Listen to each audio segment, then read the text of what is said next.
Okay. Let me start the music again.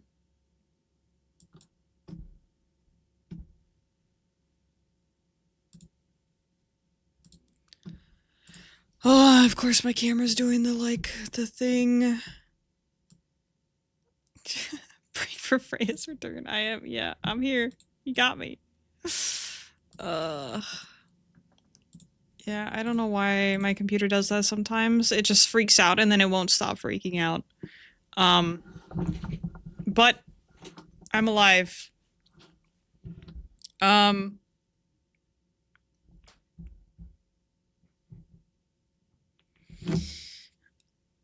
Okay. All in all, this is just a lesson. I will read this. I will finish reading it. It's gonna take me a really long time. The thing is, I'd want to keep Lore Tuesday streams under 3 hours if possible. And just so it's manageable for people to watch.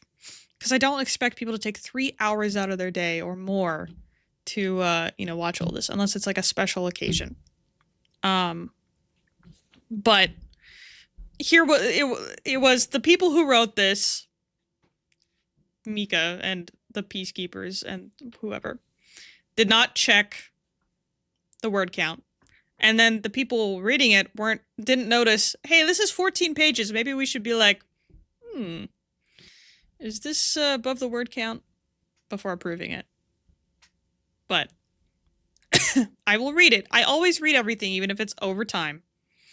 But don't do this, please. Okay.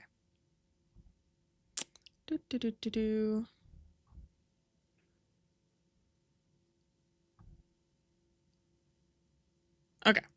I don't know, Comet admits openly, a sadness they can't quite fully express beneath their words, but I think it's our best shot. Mira considers it. She thinks about it so heavily that it weighs down her shoulders and just wilts her. There's already been so much pressure on her lately. If they get this wrong, if she has to deal with another loss... Wait, who actually wrote... That was Myth, not Mika.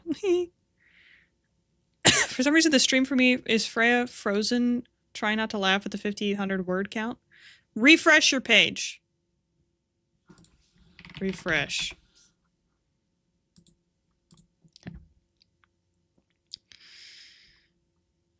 There's already been so much pressure on her lately. If they get this wrong, if she has to deal with another loss...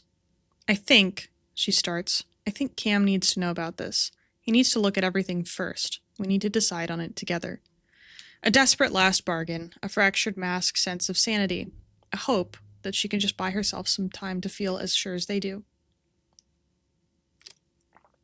Okay, we can do that. 9 a.m. Cam is found easily. He stepped out onto the Lilac Lands this morning and has been talking on the comms device to different people ever since. The nature of coordinating relief efforts and region-wide security scans. Welcome back, Beef. Meow, meow, meow. Meow, meow, meow. To make sure this new part of the planet is safe. Alright, cool. Thanks for the update, he says into the device, his eyes catching the group approaching across the bridge. He squints a confused expression towards them, as if that will prompt the group to respond in a way that'll tell him how important this is. It's the lack of casual reactions in response that has him realize it is. I'll call you later. Again later. The quickened pace of his shoes across the grassy clearing. He bridges the gap before they even fully make it to the other side. Beef, what's up? What's up, baby? What's up?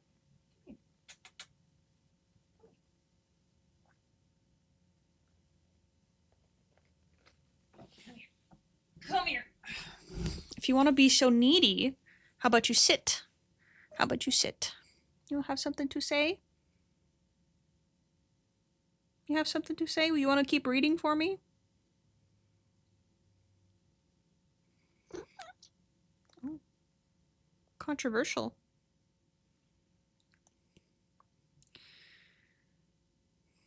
His comms device is shoved into his pocket and he looks between them all. What you got? English stands with one hand shoved into the pocket of his trench coat, trailing behind the group slightly.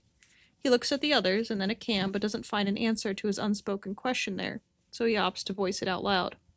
What makes you think we've got something? He asks, genuinely curious. Cam looks at him and his brows furrow with thought. He crosses his arms over his chest and then slips one hand out to gesture with it as he speaks. Because all three of you are here? Cam responds casually, albeit still confused. Usually when you guys update me on this thing, it's only one of you. Are you serious right now? None of you coordinated that. Beef, holding you is preventing me from scrolling.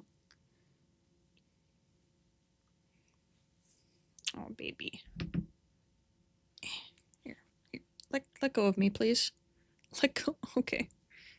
She's got my claw stuck in my arm. Okay. Cam, Comet says, and it's enough for the man to stop his words short. You found him, didn't you? He asks after a quiet pause. No, we're still not sure. We were hoping you could take a look, Comet says with a gesture, adjusting the books they hold in their arms and nodding to Mira for the tablet. Okay. Mira's quiet when she hands the tablet over to Cam. It has their folder for Cabin 5 pulled up on it. They've decided to start him out with the one they've looked at the most, perhaps to get it crossed out immediately so that it doesn't keep distracting them from looking at the others, perhaps to get it confirmed so that they can do something about it. Either way, he looks at it and there's these anxious moments that pass as they wonder what he's thinking. The solid taps and slides as the digitalized written notes, audio files, and photos are glanced over. He stops on a set of images, different angles of the contents of a barrel tucked away underneath a countertop. He looks at them for a long time. Is that the drill? He mutters to himself. No. The others watch him, glancing at each other. Then he raises his eyes to them again and turns the screen of the tablet to them. What's this cabin made out of? These aren't building supplies for it, right? Cam asks, pointing out the dark stones and copper plates. It's John Engler that speaks up, starting with shaking his head. No, we don't think so. It's mostly made out of spruce. He points out the small pile of spruce in the barrel and then scrolls the images back to one of the images of the cabin's interior as he speaks. Oh, you think you can get away, huh? You think you can get away? Baby beef? Baby beef? You want to be held like a baby? You want to be held like a baby? You love that, don't you? Come here. Hey, don't freak out. Don't freak out. You love being held like this. Don't look so grumpy. Don't look so grumpy.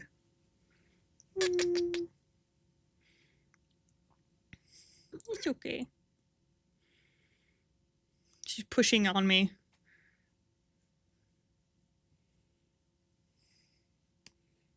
Just chill. Just chill. She's purring.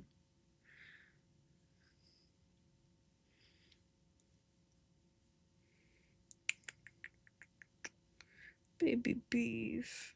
Baby beef. Yeah. It's not that bad. You really wanted attention. It is time to drink water. I will drink it in a second. Baby beef.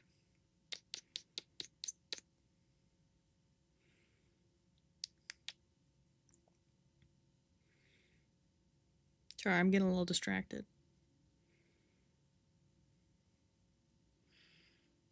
I wish I could move the camera down so you could see better. If I do, she'd probably be pissed. Let me see if I can.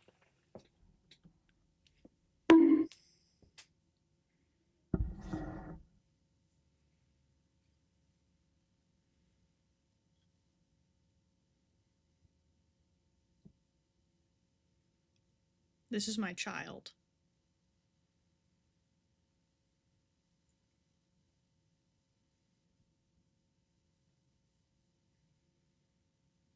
Oh, she farted. You smell like a skunk. You're disgusting.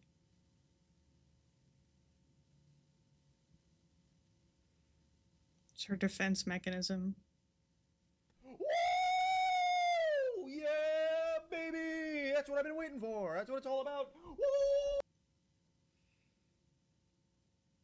Alright, I can keep reading as Beef lays on me. Okay, yeah, I didn't think so. So if you remove all of the spruce from it, then... Cam stops speaking as he turns the tablet back around to himself and looks at the photo Engler pulled up. He scrolls back through the images in a hurried manner to find the barrel. Then he scrolls back to the shot of the interior. Cam repeats that motion again. Then he shuts his eyes and sets a hand on his forehead. There's an amused smirk on his face. No fucking shot, he says, suddenly, as the laughter bursts out of him. What? What? What is it? Mira asks quickly, uneasy with the feeling of hope that rises in her. It doesn't take much prompting for him to respond. He's excited about this. He turns the tablet back around to them and peers over the top of it to make sure that he scrolls back to the right image. Then he points out that thing that looks to be a clock hanging on the wall. That's Siros. Part of him, at least. He speaks with a level of amusement as well as a level of exasperation. He's scrolling back to the barrel. In here. There's a pause where everyone holds that information. Take it in and realize one by one, a solid, oh. Many of them had never met Siros before, never really looked at that thing hanging out of the ceiling in the lab at SUNC for very long or even saw it at all. Do they know about Siros? Of course. Anyone with a comms device would have heard Siros at one point or another, but Cam is possibly the only one on the team who actually worked on Siros a little. The only one who actually spent time in that lab. I really thought he wouldn't be in one of those cabins, Cam adds casually as the tablet turns the tablet back towards him like he hasn't dropped the most mind-blowing realization. Like he hasn't just confirmed to them, in no unsure words, that Waters is alive. That he is in cabin 5. That rhymes. Comet is already walking away quickly, dictating out words in a text, a hurried message to Zinnia. Mira is staring at Cam like he's grown a second head. Angler is nearly just as fascinated as Cam is by the news. He asks him questions that go past Mira's deaf ears. They talk about it like it's normal, and fascinating like a puzzle. Hi, Beef. What's up, baby? What's up, baby Beef? You go lay in your bed? Her fart is still lingering. It smells so bad.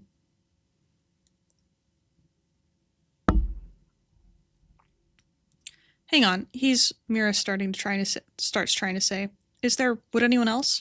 She doesn't know what to say or how to say it. There's no option she can come to. Nobody else she can think of who would have Siros. Are you sure? The conversation between Cam and Angler trickles out at her question. Cam looks at her and he sighs as he hands her back the tablet. I guess I can't be 100% sure until I see it myself, but I see that stuff and I think Siros, so, he says, and then he shrugs. It's a good start? You guys going over there now? I could tag along. That's when Comet walks back over. They're nodding and still holding their comms device close. It's up to their heads so they can hear the device speak out in the message that they all received in the group chat from Zinnia, a confirmation that she's running to cabin 5 immediately. They all can faintly hear it. Yeah, we're going now. Grab anything you need. She could be there too, Comet says.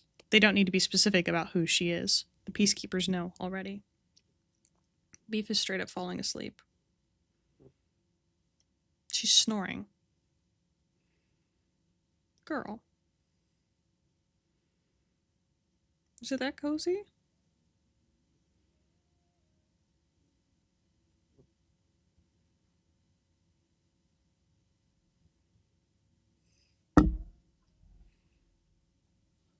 "11 a.m. The group makes their way closer to the cabin. Along the way, they had met up with Zinnia. Obsivi was still further ahead of them, as she had more notice to get there. Oh, here she goes. Oh. Okay. I'm covered in hair, by the way. Oh my god. Dude. I'm covered in hair.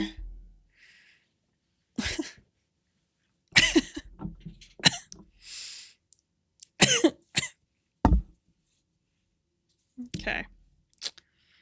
She farted so much, dude. Oh my god, it was a defense mechanism. Toxic gas. Oh. Bioweapon. 11 a.m. The group makes their way closer to the cabin. Along the way, they had met up with Zinnia. Obsivi was still further ahead of them as she had more notice to get there. Comet is using every sense to view this route as they move closer and closer to the distant cabin. They're listening closely. Heartbeats. There's a subtle thing that they noticed last time the Wave Seeker did something to Waters.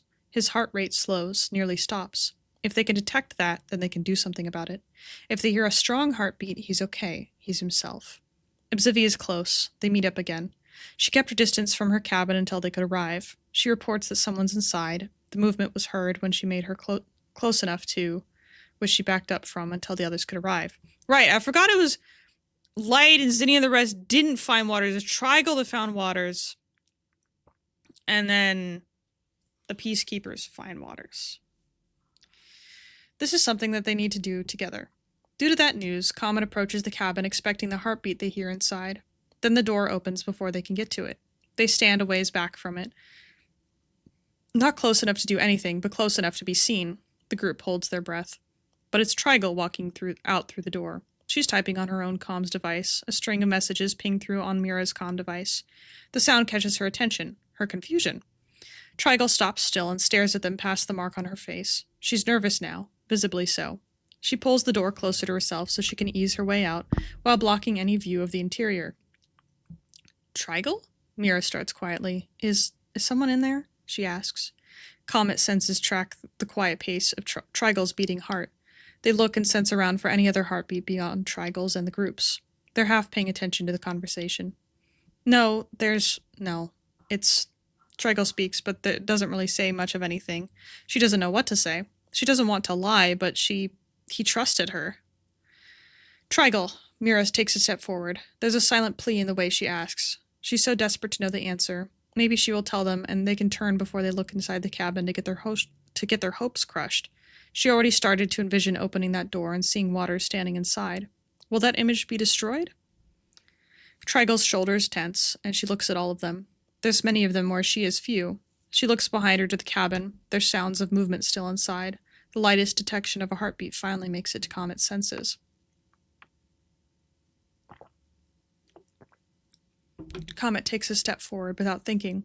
Trigal takes a step to the side, head lowered with guilt. He's scared, Trigal starts to say, voice quiet and slightly shaken. Please, be kind to him. That is all they hear. That is the last the group fully acknowledges that Trigal is there. She's said what they needed to hear. They move past her to the door, missing the moments where she walks away from them into the woods. They push through the door. Comet hears the heartbeat, strong like the crashing of waves against a shoreline, steady and constant. How did they not hear it before? Inside of the cabin, stood back by the kitchen, a figure dressed in almost all black. Gone are the distinctive blues and whites of that windbreaker, of SUNC. The only time he's dressed as dark before was after the winter ball, when he wore his military gear. The blue that remains is significant. They know the known blue of the tank he needs to breathe. Waters stands quiet, head turned back to them at the loud sound of the door opening. He realizes what he's looking at quickly. He turns his body partway to them. His head angles briefly to the other door on the left wall near him, as if he considers running. Waters! The name shouted loudly by Zinnia as she pushes past Comet through the door. She runs to him, her arms quickly snapping around him like a vice. It causes a physical reaction from him. His shoulders jump with surprise, and there's the faint static sound of him taking a deep breath in. He's tense, doesn't return the hug initially, but then he actually looks away from that door and down at Zinnia. There's silence.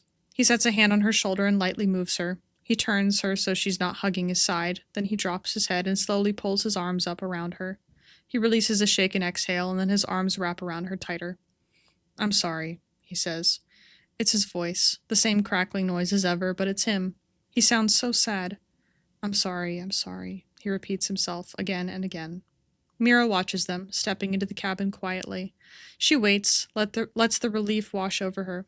If she wanders around a little to see him from different angles and makes sure that he's really here, nobody notices or calls her out for it. She's just so relieved and... I'm not gonna butcher this. I know I would. I know how to say it, but I would butcher it. I would sound so American trying to say it. My accent from my Spanish classes is not there anymore. I'm not gonna do it. Okay, hold on.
Please don't laugh at me when I say this. Please don't laugh at me when I say this, please. Okay, I'm locking it.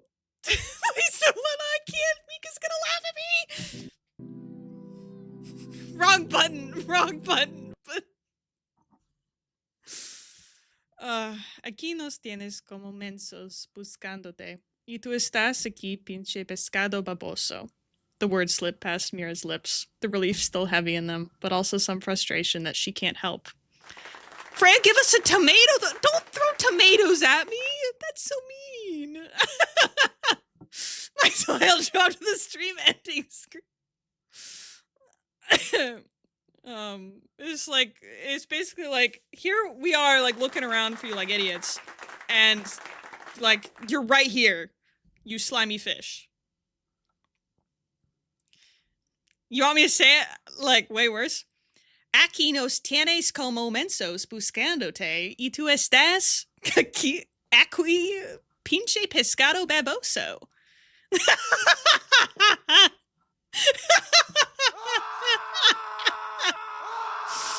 That's how if I didn't practice, that's probably how I would have sounded. Okay.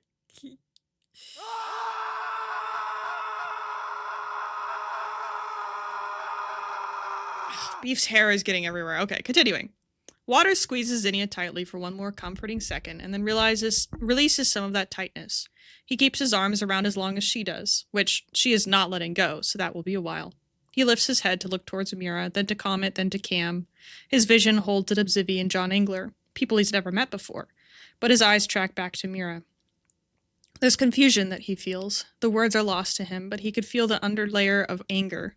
He's been in this cabin this whole time. He doesn't really know anything that happened outside of it. He knows he got away from something bad, and people were probably hurt. He hopes Siros announced it in time, but did something else happen? He asks her, while he's looking to the others as well. Is everything okay? Is it just that I've been missing, or... It's Mira that responds immediately, taking a step forward and gesturing her hands around the cabin sharply. Is everything okay? We should be asking you that, she says. Have you been just hiding out here this whole time? Why? Nobody else really says anything. It's the same question many of them have. He's alive, yes. He's here, yes. He's normal, right? There's no immediate sign of danger. There's no immediate confrontation or fight. It's him, and he's here. And he's talking normally. And Akarani, did you actually shoot her? Why? Waters looks around the room, surprised. He removes a hand from Zinnia to raise it up in stopping motion. His head lowers as he thinks. He's kind of baffled. It's a lot of questions, and he has to consider what he answers first. His priority is the shock of... What? He asks loudly and somewhat distressed. What? I didn't shoot anyone. I've just been here. I can't leave this area. I don't go far. I don't know where... Waters sets his hand on his helmet. He's confused. He's thinking really hard where this could possibly be coming from. He takes a few breaths and controls himself. There's a light motion as he looks at Zinnia, and motions for her to let go of him, which is difficult for her to do. He gives her his hand, and she accepts that. I have to change my sweater, because Beef's fart is lingering on the sweater. Give me a second. I'll finish this paragraph, and then I have to change it to the fart sweater. On my first one, I just sounded like your Spanish teacher. I mean, hey, that's better than nothing, I guess. I used to be conversational in Spanish. I, studied... I had 2 years of high school Spanish, but I did, extra, above and beyond. My Spanish teacher took me to her Spanish church all the time, because she was she wanted to be look at this white girl. She can speak Spanish, right? And I've completely lost it. I haven't really tried to speak Spanish for, 6 years or more. Probably more, no, more like 9 years. Yeah. I loved my Spanish teacher. Everyone else was so mean to her. They wanted to get out of Spanish class, but I loved her to death. Lots of interesting quotes this stream. Sorry. He gives her his hand, and she accepts that as an alternative. She's crying. She's been crying into his chest. Now she cries into her hand. Hold on. I gotta get out of the fart sweater. I'll be right back.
Yeah, I was holding beef and she farted on me.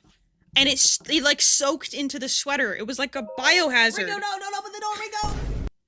Thank you for the 35 months. That is a really long time. Holy streak. Yeah, it was disgusting. It was awful, but I thought I could get through it, but it lingered. It like, hold on. That should help clear it up too. Okay. She has rancid farts, dude. It's a like defense mechanism.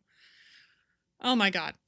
But thank you for subscribing. For those of you, I guess you all know that we love the support that everyone has on the stream. Oh, I forgot to turn my captions back on. My bad. But yeah, I don't have a job anymore, so all the subscriptions really do help. And Patreon. Patreon's the best. Alright, continuing on.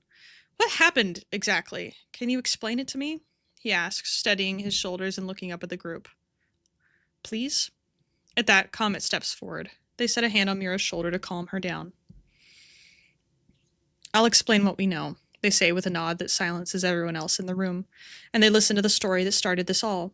The tree woman, with a shot to the head. As they speak, his shoulders tenses up. Shoulders tense up. He looks away from them in thought. He remembers details of a night not too long ago. He remembers and he grows more and more concerned. There's words about the Soul Pack Navy, about their own search for the shooter. He feels faint. A couple nights ago, I saw antlers. The food was low. I remember people released Earth-like animals onto the planet to breed and run rampant or whatever. I was hunting, and I shot what I thought was a deer. That sounded like a tree. And I didn't go closer to check. I thought my eyes messed up and that I did just hit a tree. I gave up hunting. I went back to the cabin. This happened just across the river there. I went back out hunting late the next day and didn't see anything. Waters sets a hand back on the counter behind him and holds on to it, as he seems to lose his balance with how quickly he was explaining, how quickly he was thinking. He shakes his head like he can't believe it himself, like it's all just a bad dream. A hunting accident, John Engler says, the first he's spoken since entering this cabin with them. It felt awkward to say or do anything. It being an emotional time for these people, and him not really knowing everything about this connection. But the story makes sense. Oh, seas. Waters, hey, no, you didn't know. Comet speaks, a hand held out to him as they can tell he's panicking. She's okay. We can do something about this. It was an accident, right? I wouldn't shoot someone without a reason. He turns his head to the floor. This one was an accident, he clarifies. He had no idea anyone else who would be around here. Cam leans against the wall and runs a hand over his face. He sighs and pushes off the surface. This has also somewhat been the first and the most he's heard about this attack as well. Did you shoot her with your plasma rifle? He asks. Waters looks towards the bed, tucked behind the privacy screen. He nods and points over to there.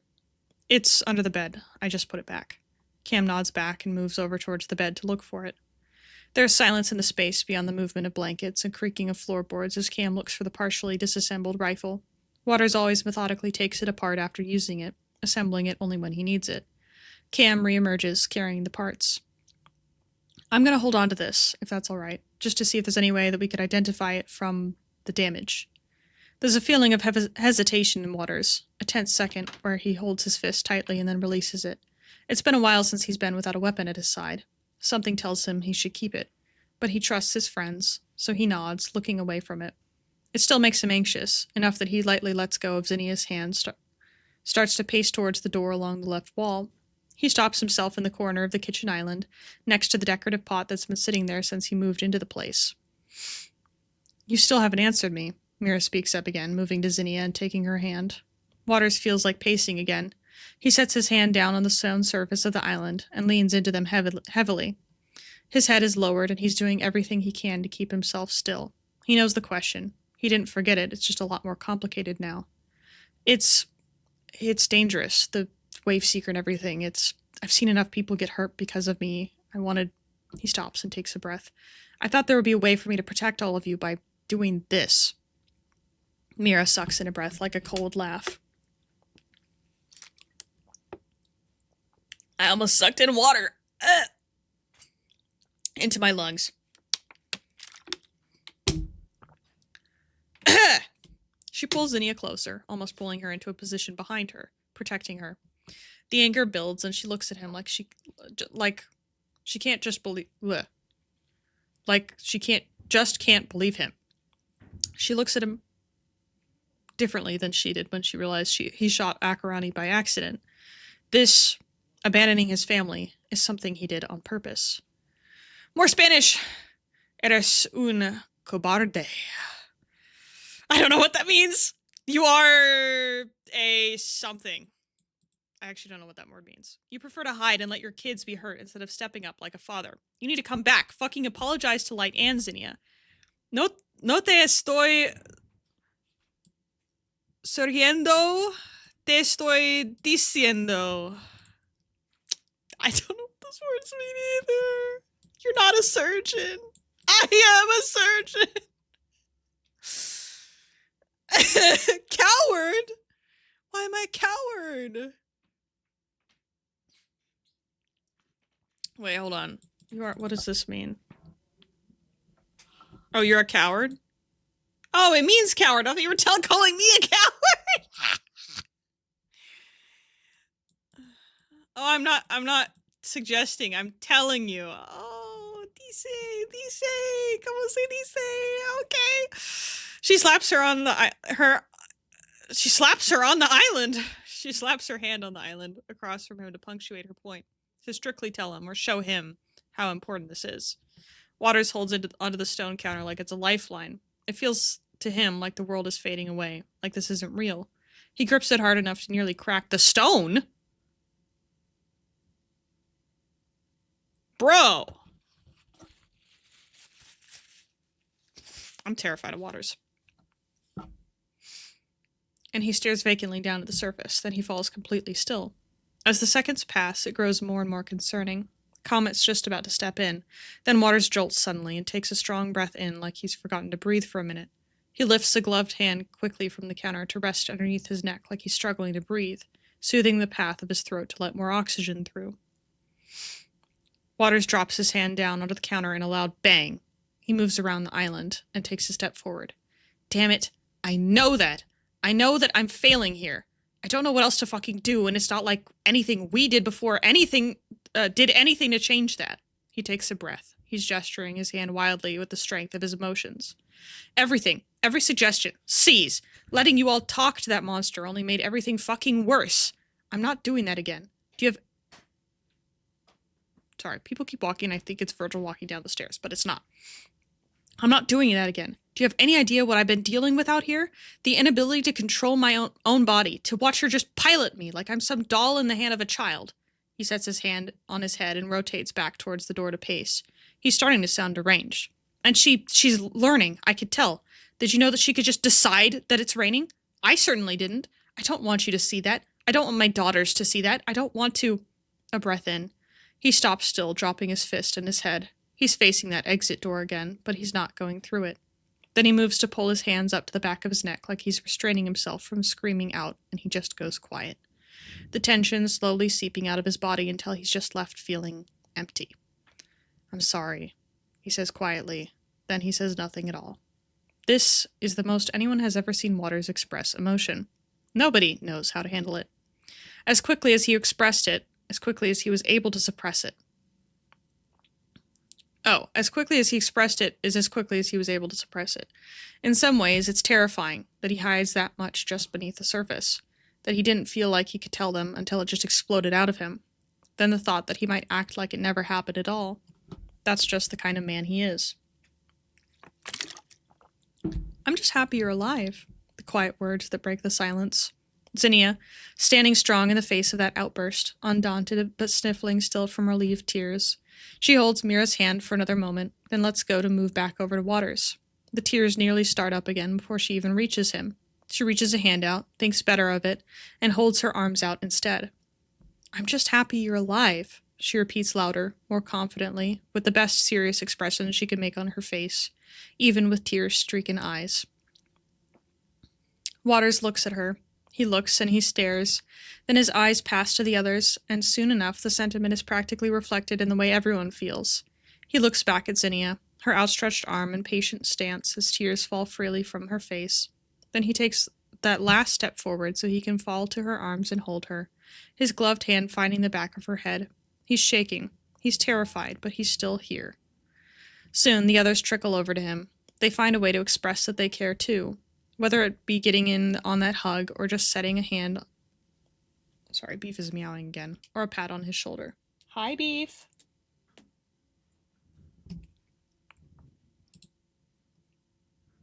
Here she is. You here back for your fans? I'm not holding you again, and not after the fart. You can stand on my lap if you so desire. Nope. That's what I thought.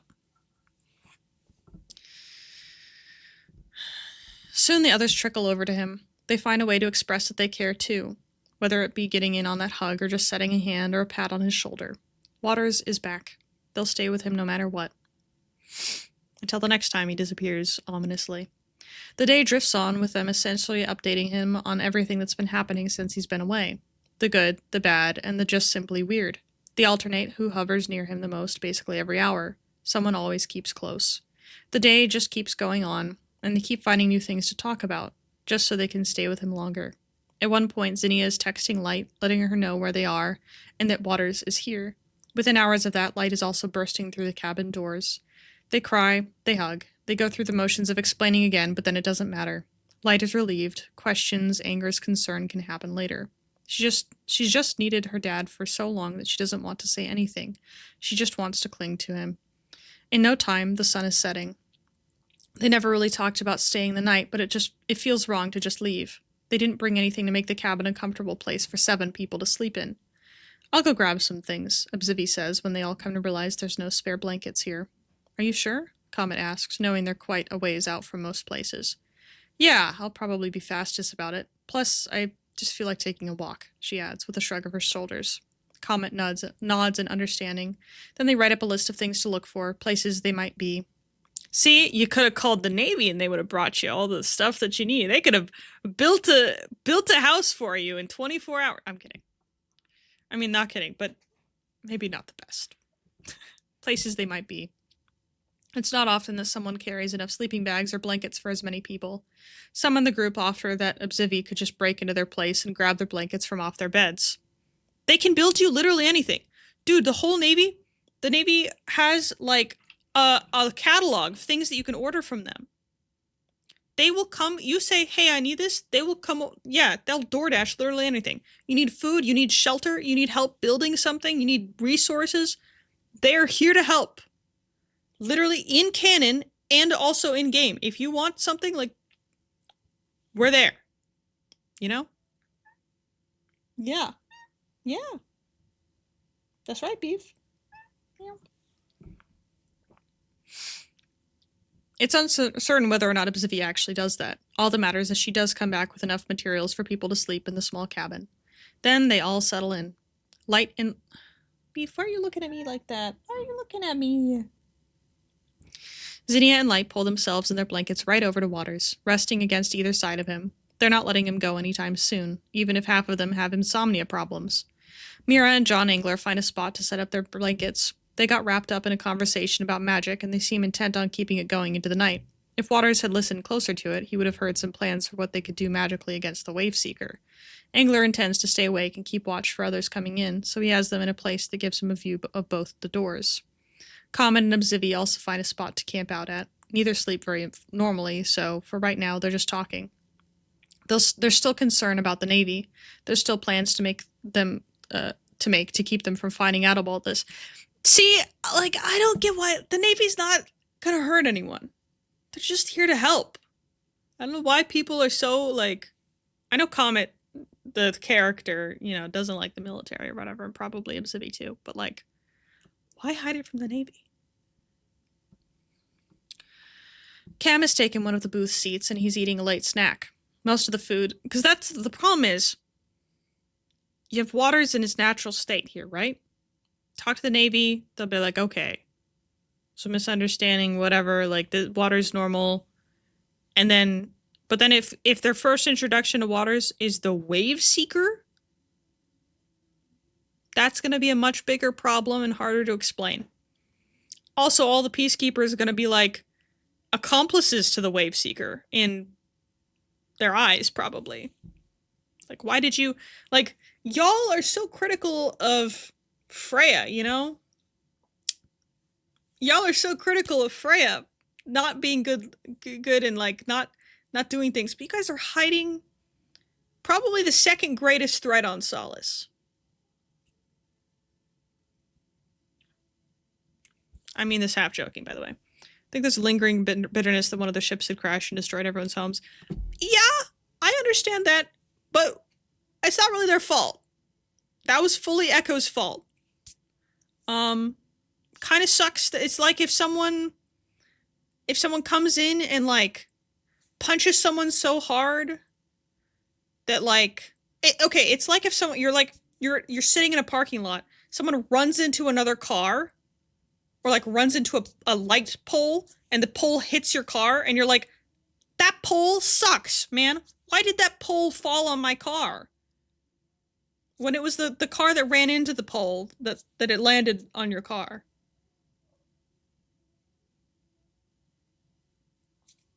You know? Anyway. I think the music stopped. Just kidding. This is just a really long outro. Also, I gotta put it on loop. Cam has taken one of the booth seats, and he's eating a late snack. Most of the food that the cabin has is fish. Not great options. He'll sleep, for sure. He's just got a lot to think about. A lot more work to do, too. Forget the peacekeepers, this is insomnia keepers. He makes a mental reminder to bring Waters some alcohol options for the times he'll come over to visit. If he's not going to leave this place, he's got to bring the bar to him. Night properly, and most people in the cabin are asleep. Comet uses these moments in the night to listen to the heartbeats of their friends in the cabin. The resting heartbeat of Mira, slow and steady with sleep, interrupted only by some parts of a bad dream. The thrumming, unusual sound of John Engler's. Him, awake and watching the cabin doors. The stuttering heartbeat of Light, still recovering from sickness but asleep and quiet. 6 heartbeats beyond Comet's own self, beating soundly into the night, until one stops. Comet raises their head, eyes shooting open as they scan through the cabin with their senses to feel if anything has changed. It's too low light now for them to really see anything.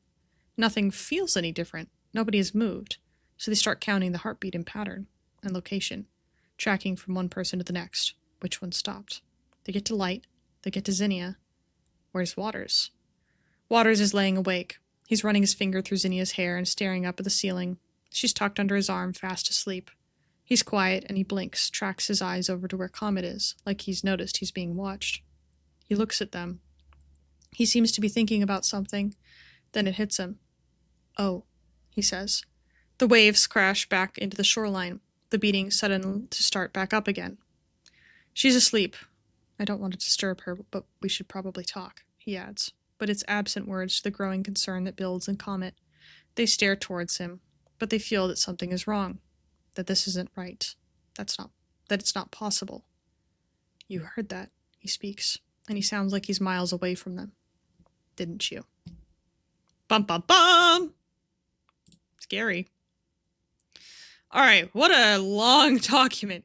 Oh my god. That was the first, second one of Lore Tuesday. And it's been almost an hour.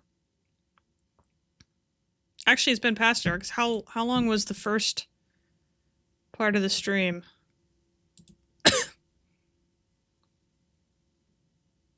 Yeah, it's been over an hour. Okay. Don't write over 5,000 words per week, please. Did Myth write anything else for Lore Tuesday? No, okay. We're good then. Cabin 5, the Hollow Valley. Monday in the afternoon. The residents of Hollow Valley gather together at a small table in a tucked-away part of their town.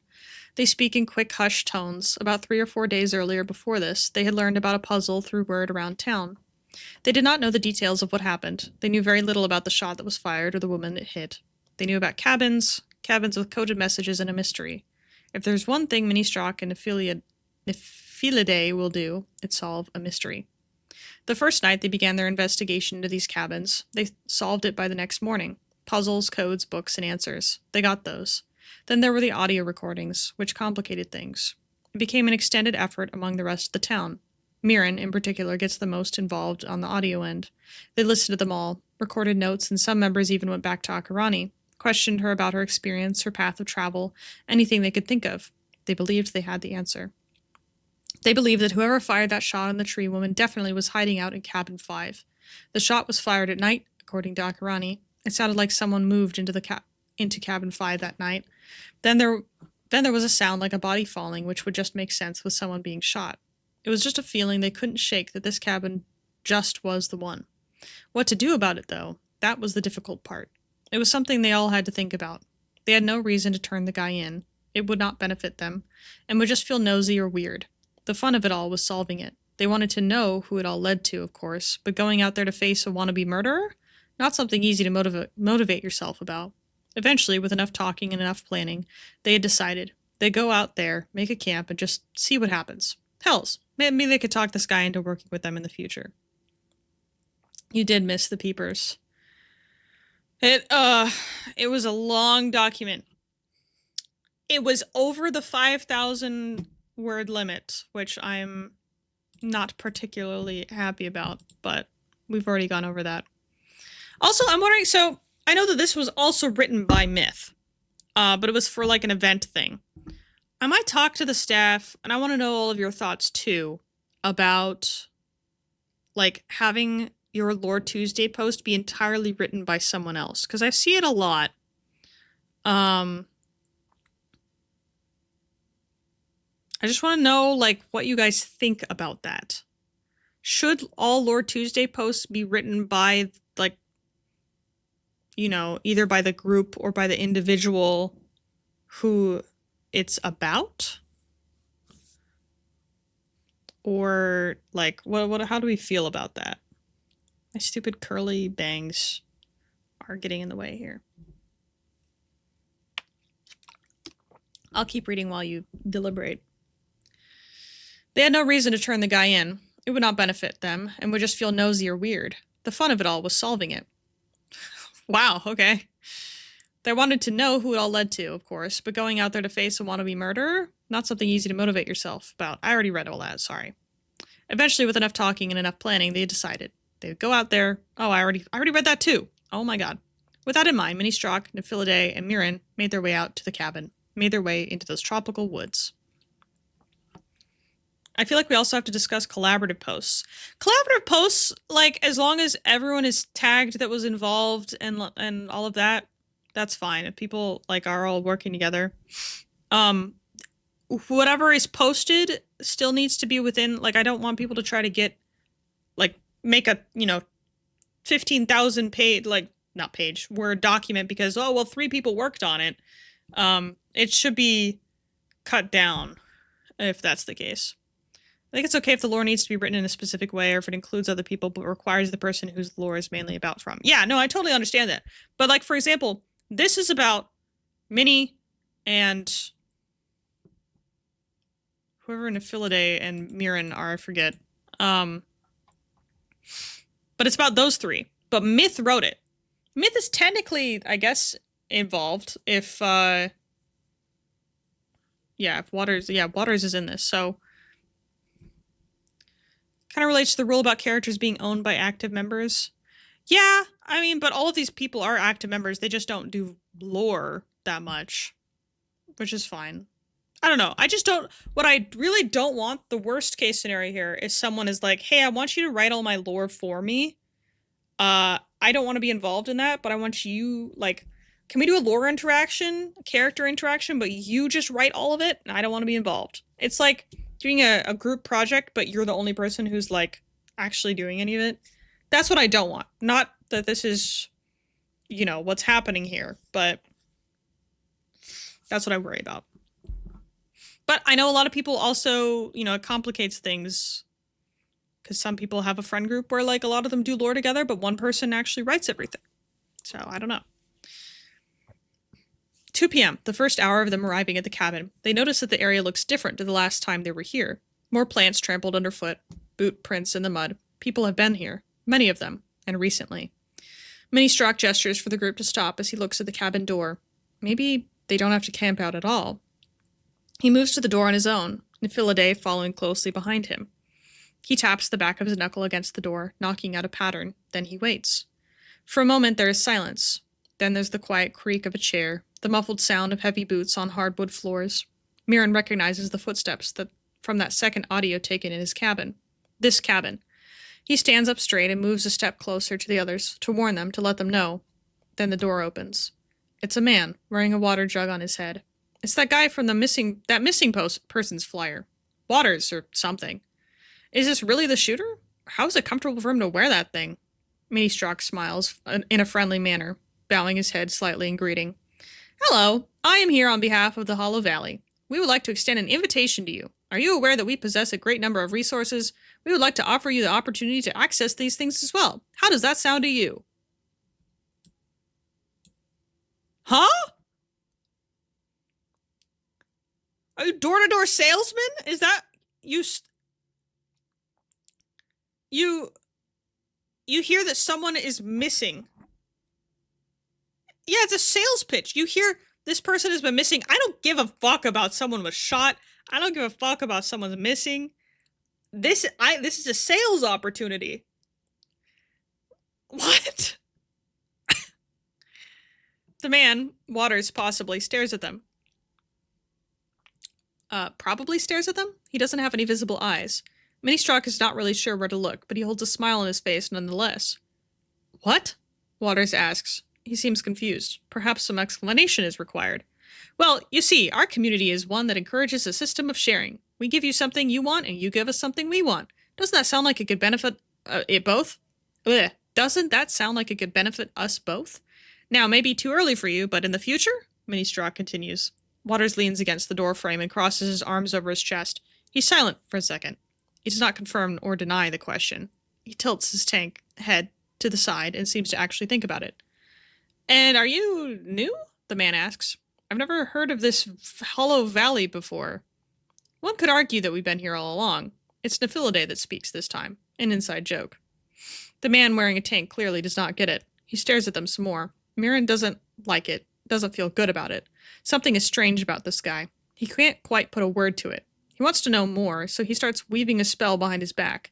He watches the others, tries to give them a subtle signal to keep talking, but they're not paying attention to him. They're caught up in their spiel. Interesting, Waters says, nodding his head slightly. I'll consider it. That's good. It's a great opportunity, trust me. Anything you can think of, we can provide it. What are you interested in? You seem like a copper guy to me, am I right? Mini-Strock continues. Yeah, I might be. Waters uncrosses one arm to scratch the back of his neck. He's not really giving them much to go off of. Well, we have plenty of copper for you, my friend. You should visit us sometime. Then silence follows his words as Waters does not respond in time.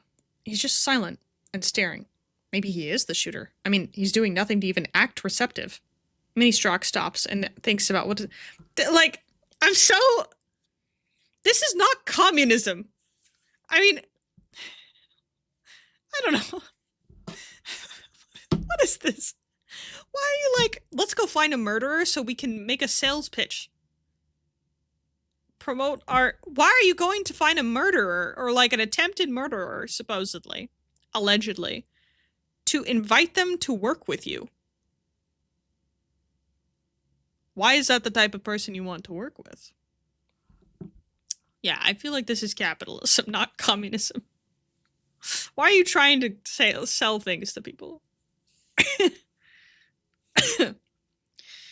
Mini-Strock stops and thinks about what to say next. Usually it would work by this point. It's a near-perfect sales pitch. But if someone's not interested, there's not much either of them can do about it.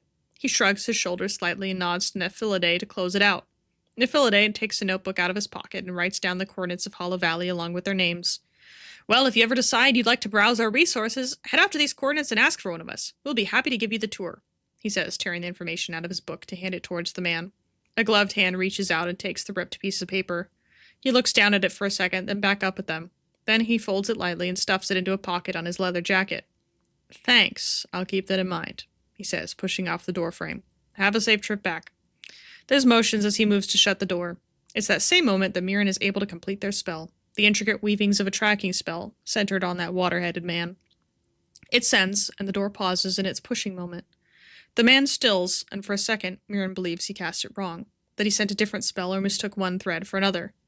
Then he feels the connection click. He feels that it worked. He feels eyes on him. More than the one set. He feels thousands of eyes on him. Everywhere, nowhere, in his mind, in the shadows between the leaves. They're watching him. Waters is watching him. He can feel it. The tank is not turned towards him. The door is still shutting. He's watching him, though. Whatever he is not normal. The door clicks shut and locks, but the eyes don't go away. Freaky! Yeah, the sob in school. Why are you... Why? Okay. Collaboration with Lucky. Credit to her for parts of the writing. Marketplace meeting.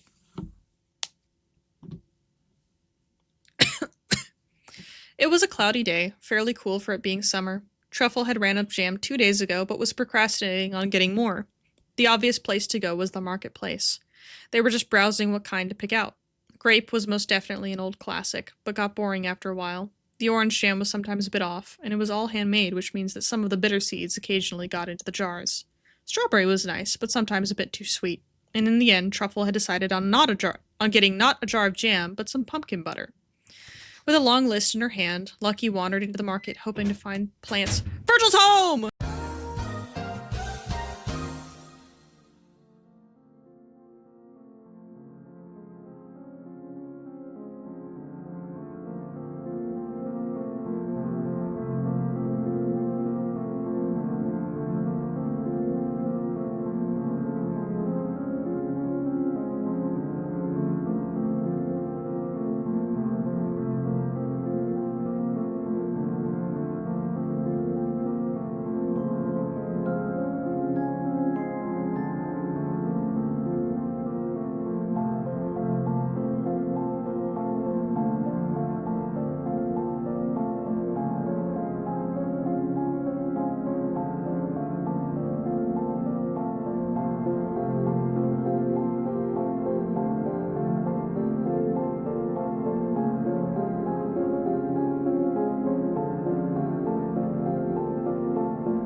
We're back. Virgil is indeed home. All right. With a smile, she walked over to greet her old neighbor and friend. "Oh, Truffle, how have you been? It's been far too long," said neighbor damn near jumped out of their skin. They had gotten so used to all the new faces around that they'd nearly forgotten about the people from the last era. "Lucky? I guess I've been okay." They hated how they tripped over their words, maybe more so how they lied. But when someone asks how you're doing, it isn't an invite for a therapy session. You say that you're fine and move on. They wanted to move on from this already. Lucky tilted her head.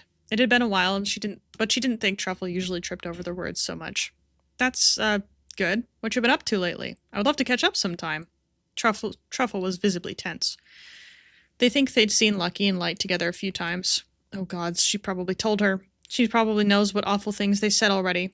They had to swallow before getting their words out. Is this still about what Truffle said to Freya? Just farming, I guess. Wheat, to be specific. They hoped their words weren't coming out shaky. The world felt blurry. Lucky nodded. Farming was close to gardening. Maybe she could get Truffle to hang out or talk about their common interests sometime. She missed having company since Oliver. Still about... Oh my god, it's still about what's Truffle... Dude, I need Freya to just go and, like, forgive Truffle. Because, like... Although I don't know if Freya would forgive at this point. I think Truffle would also be a little afraid. That's great, she announced a bit loudly before stopping herself. I mean, it sounds fun. If you like farming, maybe we could garden together. Or I could help with your farm sometime. Or, I don't know, I just feel like we should hang out, talk, or something. The goat ears lowered a bit. Was she being too forward? She just missed having a friend around. And to her, Truffle was the closest reminder of her old friend. I'm sorry, but I don't know if I can do that. I'm just really busy. They were not about to have Lucky over at their house, or really anybody over at their house. It was embarrassing to them. The fact that they were even talking to someone was stressing them out. And busy? Was that really the best excuse you had? Busy with what fucking job? Maybe they could just make something up about having to go feed a pet or taking something out of the oven. Oh, well, that's okay. I guess if you're ever not so busy, you could come over to chat. Of course, if I'm not there, you could probably talk to Light as well. She paused, remembering what Light had told her all those months ago. Maybe the two weren't in the best place to talk. She hoped that wouldn't stop her and Truffle from hanging out every now and again. They quickly, perhaps a bit rudely, shook their head. I'm really quite fine, but thank you for the offer. The fact that Light would be there would in fact stop them. They just couldn't directly face Light again. I mean, in their last interaction was her threatening to throw them. If they were worried that they came face to face again, she would actually do it. Truffle deposited their payment for the pumpkin butter into the large mason jar, hoping that would signal to Lucky that they were ready to end this conversation. Lucky had noticed Truffle's movements, but she wasn't done yapping. Through the whole conversation, she noticed Truffle seemed a bit off. Maybe a friend was what they needed, even if she had to push it a bit. I can walk you home. I'd like to catch up more with my buddy, you know? She nudged Truffle a bit, trying to lighten the conversation. To which Truffle avoided said nudge. Buddy? They doubted anyone would call them that. Lucky had seemed not to get the previous hint, so they spoke in a rather exasperated manner. If you really, really want to, then be my guest, but you can just drop me off at the base of the mountain. I wouldn't want to put anyone through the bother of climbing up to my house for something so trivial. Of course, though I don't mind climbing up there with you, she quickly motioned to her hooves. I ain't got these to not use them, she chuckled to herself, but after noticing Truffle's blank reaction to the joke, her face became more concerned. Hey, have you been doing all right? They were much too quick and too defensive in their response. I'm fine. Fine. That was what most said when they lied, and she knew it too well. Of course, without trying to be pushy, Lucky kept her stride beside them and glanced around. Oh, well, I'm always around to talk. Trust me, I ain't judging. I think there's plenty around here who have done some questionable things. And I'm fine. I'm over what I said. It's just that the whole crash has me shaken up. Please stop crying. They felt bad for pushing Lucky away, but they knew it would feel worse to admit all of their feelings. Go to therapy! We have a therapist now! Maybe because they haven't even processed them yet. Lucky just nodded, keeping quiet for a couple minutes, thoughts swirling. The crash was horrible, yes, and what Truffle had said to Freya was not okay. Though it was an accident, Light had been upset with Truffle since. Lucky didn't feel that way. Sometimes mistakes happen, words are said, but those things can be forgiven. Eventually, good. With a short breath, she spoke, hoping to not start an argument, but also help relax a friend. Light had told me what happened that day. Pretty messed up. Though I don't think you seem like the type to purposefully be rude about that stuff, right? They took a few steps back, speaking through gritted teeth. I didn't mean that, and I know it, so why would I still be hung up over it? You're drawing conclusions without evidence. Lucky rolled her eyes at their response. I do have evidence. I haven't seen you in forever. You're all avoidant, and honestly, I just feel like you're not acting like the Truffle I knew. Not saying you can't change, but I'm concerned about you. Well, maybe I'm not the Truffle you knew. People change. That's a simple fact of life. It's no cause for concern, okay? They were trying their best to not raise their voice. That would only cause a scene. Lucky was a bit taken aback, but she wasn't one to just leave it be. That wasn't how you deal with things. Truffle, I'm not trying to argue with you, but you're proving my point by avoiding this. Come on, I'm your friend. I'm supposed to care about you. I'm not anyone's friend, so stop caring about me. Truffle emo arc. That hurt. Lucky's chest felt torn. She hadn't felt this hurt since the anomaly. Oh my god. No, there was no way Truffle actually felt that way, right? Oh, so us getting together for tea, hanging out after meetings, just talking in general didn't make us friends? Maybe it did, but again, I changed. You don't deserve to have me as a friend. I mean, you heard what I said to Freya, didn't you? Truffle. Lucky sighed, running a hand down her face in frustration. One thing happens and they think they can't be friends without talking to her first. I heard, and to me it sounds like you made a mistake, and that's okay. Yes, Freya had every right to be upset with you, and it was frustrating at the time, but that doesn't mean I see you any different than I did before. Truffle was just silent for a long while, just staring blankly at the ground, not even at Lucky. Just listen, we can talk about this later? A small smile came to Lucky's face. At least she was getting somewhere. Perfect. We can discuss it whenever you're feeling up for it. Just let me know. Right. See you then. Truffle was quick to walk away after that. Lucky stood there watching for a moment, watching Truffle leave her view before turning and walking away. Poor Truffle. If you ever want to have, Truffle talk to Freya. Let me think. Because I think I do have a plan for Freya, because, like, she's going through grief a lot this season. And I have a plan for all of that. I think probably, like, towards, maybe not even towards the end of the season, like, maybe, like, January, she's more likely to probably forgive Truffle fully for that. But before that, she's gonna be kind of angry. And other things. But yeah. January, past January would be the best time for that. Don't do it beforehand, unless you want to get yelled at. We have the Lighthouse Keeper.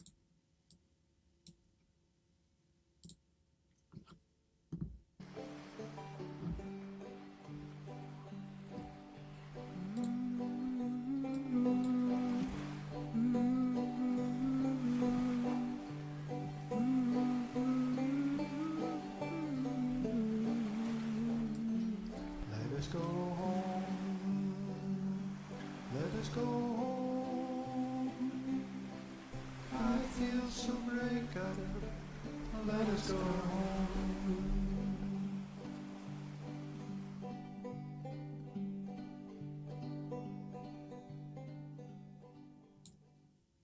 Oh. Wait, that made me so sad. Comet. Hello, Comet. Speaking of which, oh yeah, we get this now. Oh my god, this is such a long comic, but get ready. Let me see. Okay, this is zoomed out. So this happened right after the faction meeting on the 12th? Or the 5th. Might have been the 5th. Has it been that long? Oh my god. But yeah, where Croy spoke about the Luminous Order. It took a long time to write this and then make this. That's why. Sorry.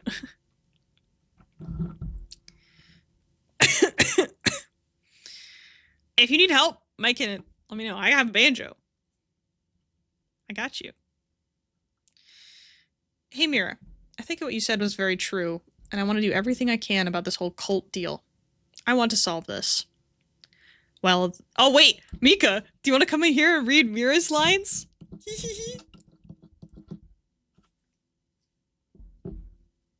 Is Mika even here?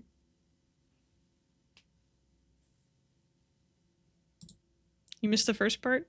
Rip. Let me ping Mika.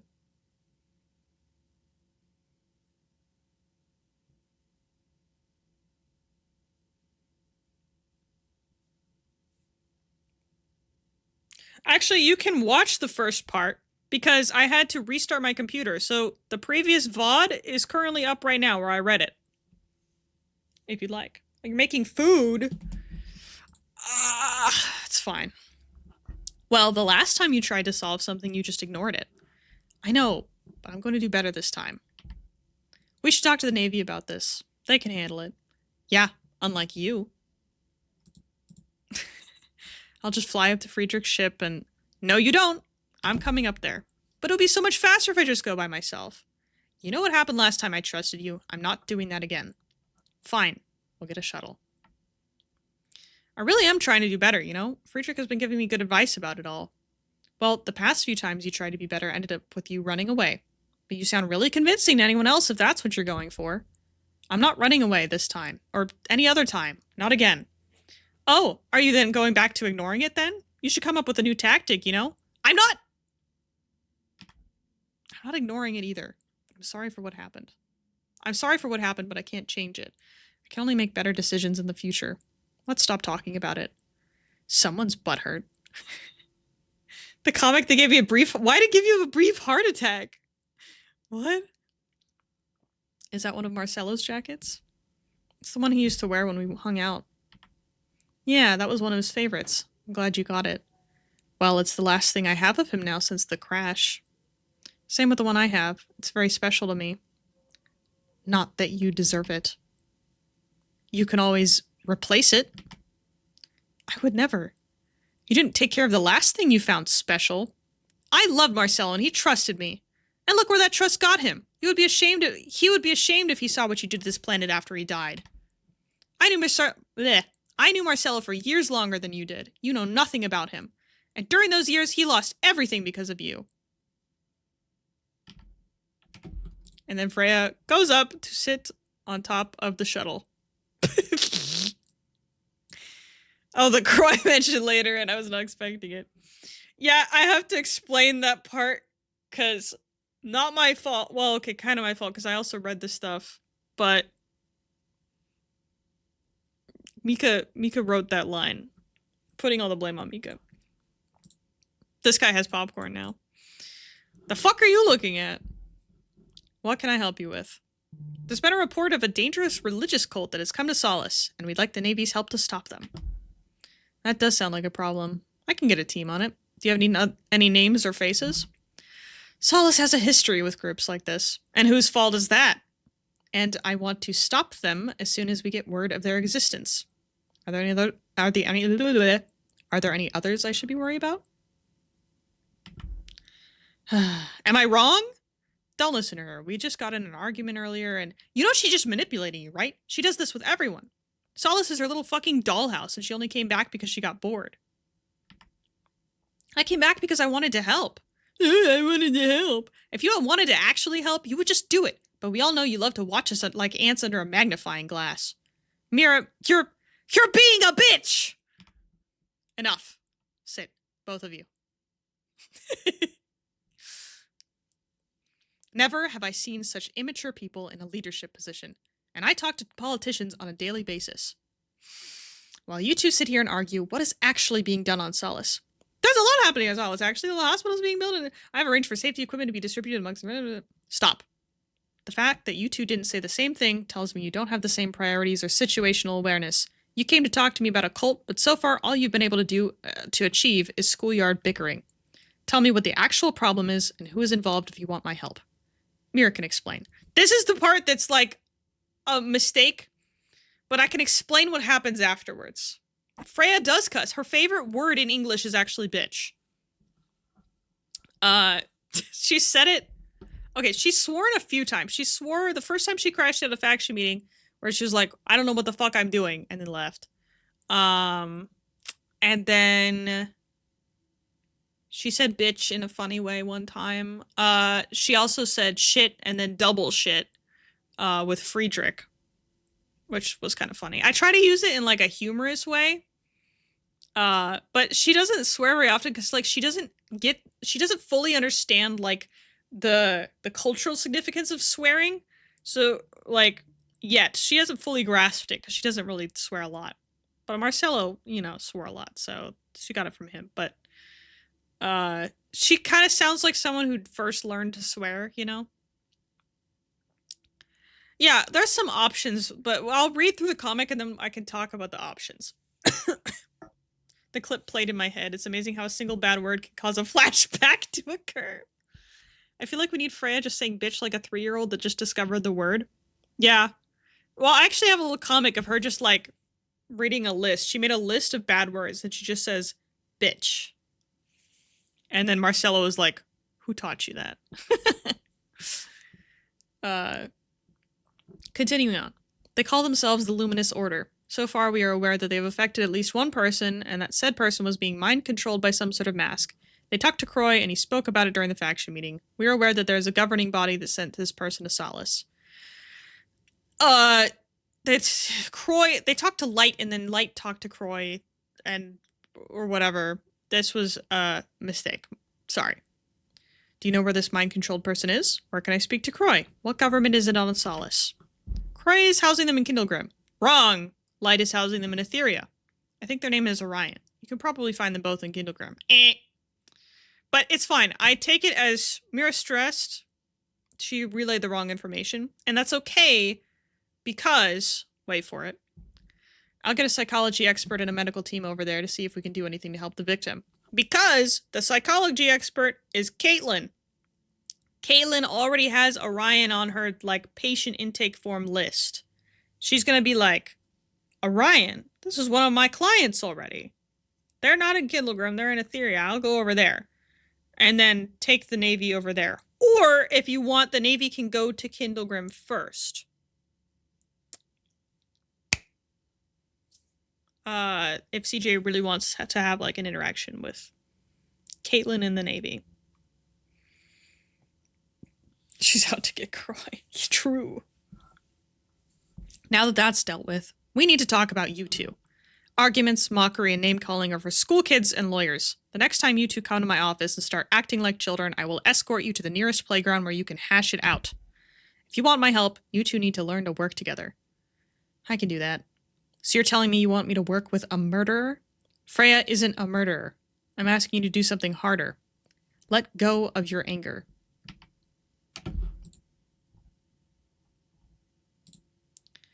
If I do that, more people will die. I can't allow her to be in charge of anything. She'll just fuck it up again.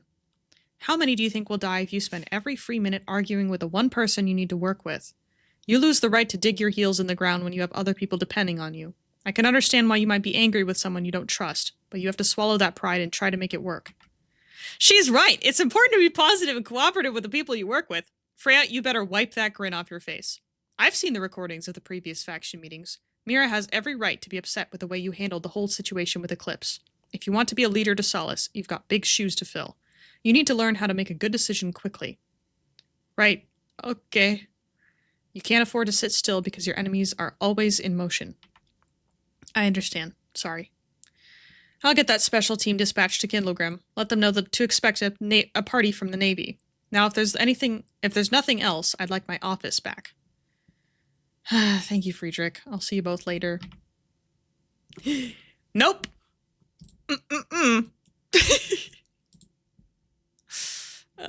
See, they both get a little bit of Marcelo in here. Freya being like smart ass. She's right. And then Mira about to also be a smart ass. Also, Virgil's like, well, Freya wanted me to post this up. It's because this is Friedrich lore, not Freya lore. Also, ignore the fact that he's invisible in this one, because I forgot to copy it over. But this is for people to interpret as they like. But I'm sure you can recognize this as Marcelo. And this is Friedrich. And this is young Friedrich. She's so pretty. I'm okay with interacting with the Navy. I want to build up on what it's like inside Kindlegrim and how Croy works there. Okay. If you want, we can talk after this, although you might be going to bed. We could do tomorrow. I can tell you exactly how the Navy... Because the Navy's going to come there and be like, we're looking for Orion from the Luminous Order. And then CG's going to be like, I don't know. That's not... Or, like, I do know. They're not here. Go somewhere else. Had this from the beginning, and I am now just Just now posting it. Now just posting it. Let's go. Aura. Pure aura. Oh my god. Oh! Sorry, flashbang.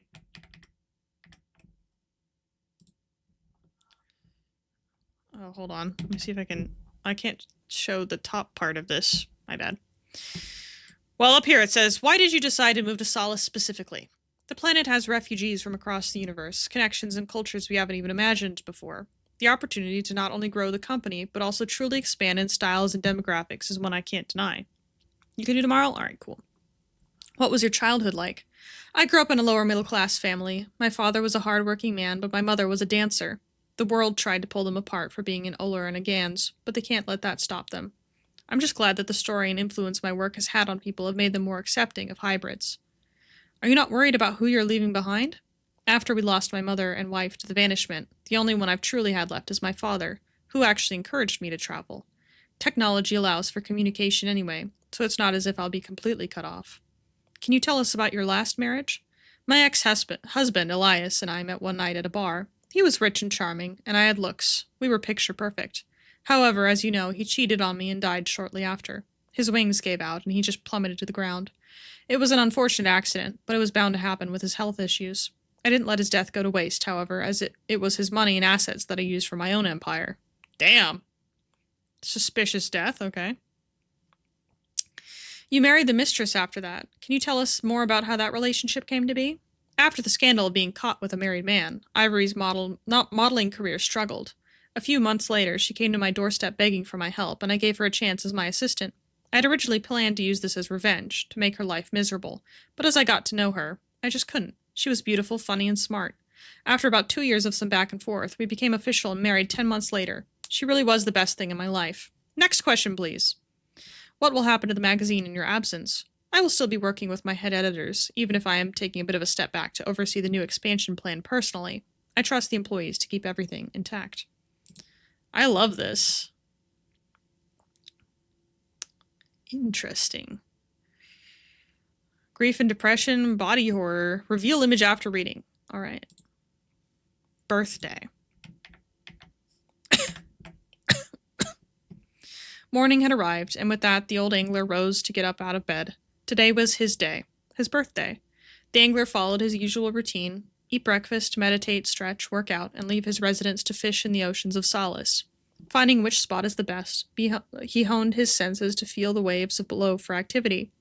After spending an hour or two at sea, the angler returns to his cabin in the swamp to complete the task he had been avoiding. The angler went into the corner of his cabin that was turned into a kitchen. On the counter lay a group of ingredients such as wheat, eggs, and milk. Time passes, and after they are mixed together into a batter, it is poured into a pan to put into the oven. After an hour, the angler takes the pan out, the batter now risen into a cake. The angler applies a layer of frosting and tops it with some strawberries. Candles are placed and lit atop the cake. The cake is brought over to the only table in the cabin. The angler sits down across from his chair, missing its intended occupant. The angler thinks back to 21 years ago, back on his homeworld. He was miserable and alone, having lived a few 100,000 years in exile. The people of the world who knew him and understood his powers dwindled, and those who refused to understand and fear him grew, so he fled to avoid the plot to kill him. He exited his small shabby home he had made there in the forest clearing he had picked out, in the clearing where the elves once were. The angler dragged his feet to harvest the crops that were ready, wobbling as he was still adjusting to only seeing out of his left eye, having covered his right, it being one of the reasons many were scared of him. The angler stopped as the wind picked up and nearly took his hat. A fast shadow flew above the trees and descended nearby in the forest. Curiosity pulled the angler to find what had made its way into this hidden forest. The angler moved from tree to tree, staying in shadows he located the figure, finding it in a different clearing. He remembered this spot. This is where the angler first met Pandora, and where they last spoke together before her death years later. But now a silver dragon stands there, shrinking down from the large beast into a similar form to his own, keeping its features of wings, horns, claws, and a tail. It was a woman. She carried a bundled cloth in her arms that she set on the ground. The dragon took a few steps back, her hands trembling. Staring at the bundle, she would violently turn, stretch her wings, take off, tears falling behind her ascent. The angler remained in his place. Silence was all he was greeted with as he watched the bundled cloth left behind. Losing interest, the angler would turn and drag his way back to his abode, only getting a few steps before hearing an unsettling sound from behind. Crying. One that can only be made by an infant? The angler's interest was renewed. I think it's funny how you refer to him as the angler every time. The angler. It's like the boulder. The angler's interest was renewed.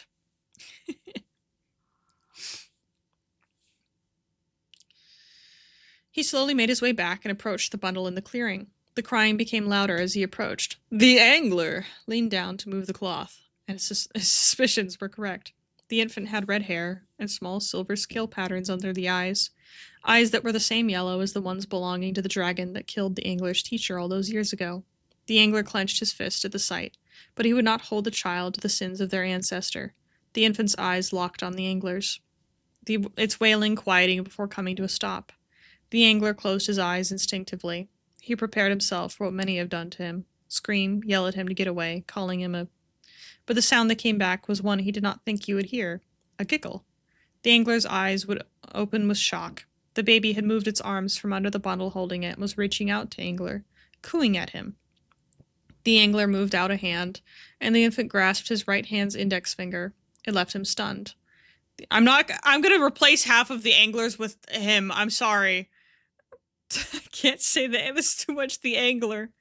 The infant smiled and continued to giggle. He scooped the bundle into his arm and carried it back to his home. Along the way back, the baby fell asleep in his arms. Every time you read that, I'm just imagining the angler. I see it from the fanciest cursive possible. Exactly. It's like, hold on.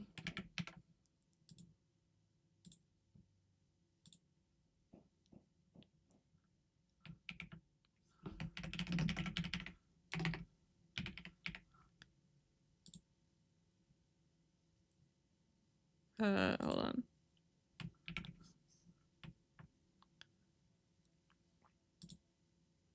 Come on. Can I... How is it that you select all of the...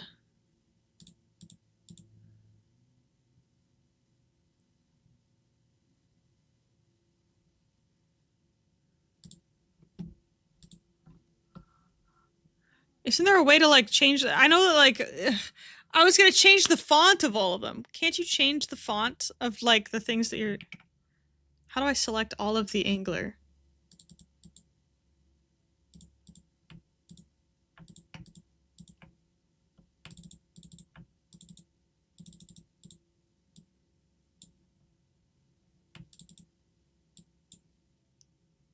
Whatever. This is... whatever.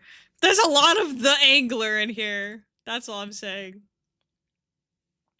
The infant smiled and continued to giggle. The angler scooped the bundle into... Oh, right, I already read this. The angler would worry about his predicament. Worry if he would have what it took to raise a child, but he knew he couldn't abandon them like its parent just did. He knew this act of kindness would hurt him, that he would become attached, that he would outlive the child. The baby nuzzled his chest. The decision was made there. The baby needed a name. The angler stopped, standing before Pandora's grave. The angler looked at the baby's red hair and then back to his master's grave. He thought back to what his master told him before he left. When you get back, bring me my favorite flower. Rose. The angler ended his daydreaming, returning his sight to where the chair Rose would be sitting in, where the young girl would be gleaming with happiness, a smile that would take away any bad day a father could have had. The angler found no reason to celebrate his birthday anymore. It felt meaningless. He lived longer than he had any right to, so he gave his birthday to his daughter, to make the day special again. He reached into the storage chest at the foot of his bed, pulling out a photo album. Returning to the table, the album was opened. There were many pages containing the two of them, cataloging the years they spent together. There were hundreds of empty pages, meant to be filled with memories that will not happen. Tears hit the protective slides. The angler spoke for the first time today. I knew that I would outlive you. I was ready to be content with all the memories we would make, but The angler couldn't bring himself to finish speaking. The snatch had taken the one person who had shown him love and kindness in a long time. He failed. He failed as a friend to keep a promise, teaching the new generation of high elves their ways of magic. He failed as a father to keep his daughter safe. The snatch took her and he couldn't find her. He rose from his chair, moving across his cabin. It was dark in the cabin. The candles had melted away, taking the small flame with them. He took off his eye patch, vision returning to his right eye. The angler raised his hand to feel the giant scar that covered the right side of his face. It only started with just his right eye turning into a green flame, days after he confronted his master's killer. But when the snatch took the angler's daughter, the bottled-up wrath that lay dormant in the angler surfaced. Cults that claimed to be behind everyone's disappearance would soon be in the ruins, left in ruins with raging green flames engulfing its members and their gods, leaving an angry father in the middle of the ruins, looking for his daughter. The scar progressed and spread across his face during this rage. It was only then that the angler understood what the mage who experimented on him was trying to achieve. There was an old forgotten legend, a being called the Horseman, a creature that rode on horseback that carried such destruction wherever it went that even life itself feared it. The records that the angler found described the existence of 3 different horsemen, each arriving years apart from the other's disappearance, discovered in the mage's study.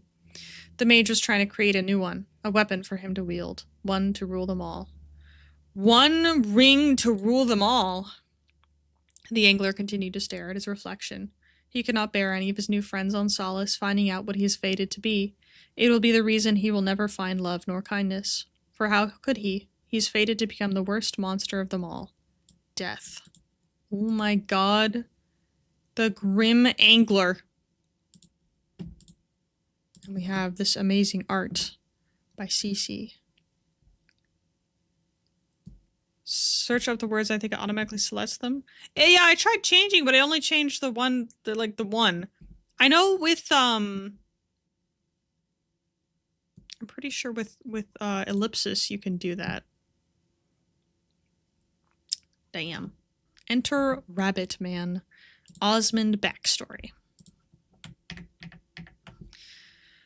Hold on. I have a couple DMs I want to check before I continue.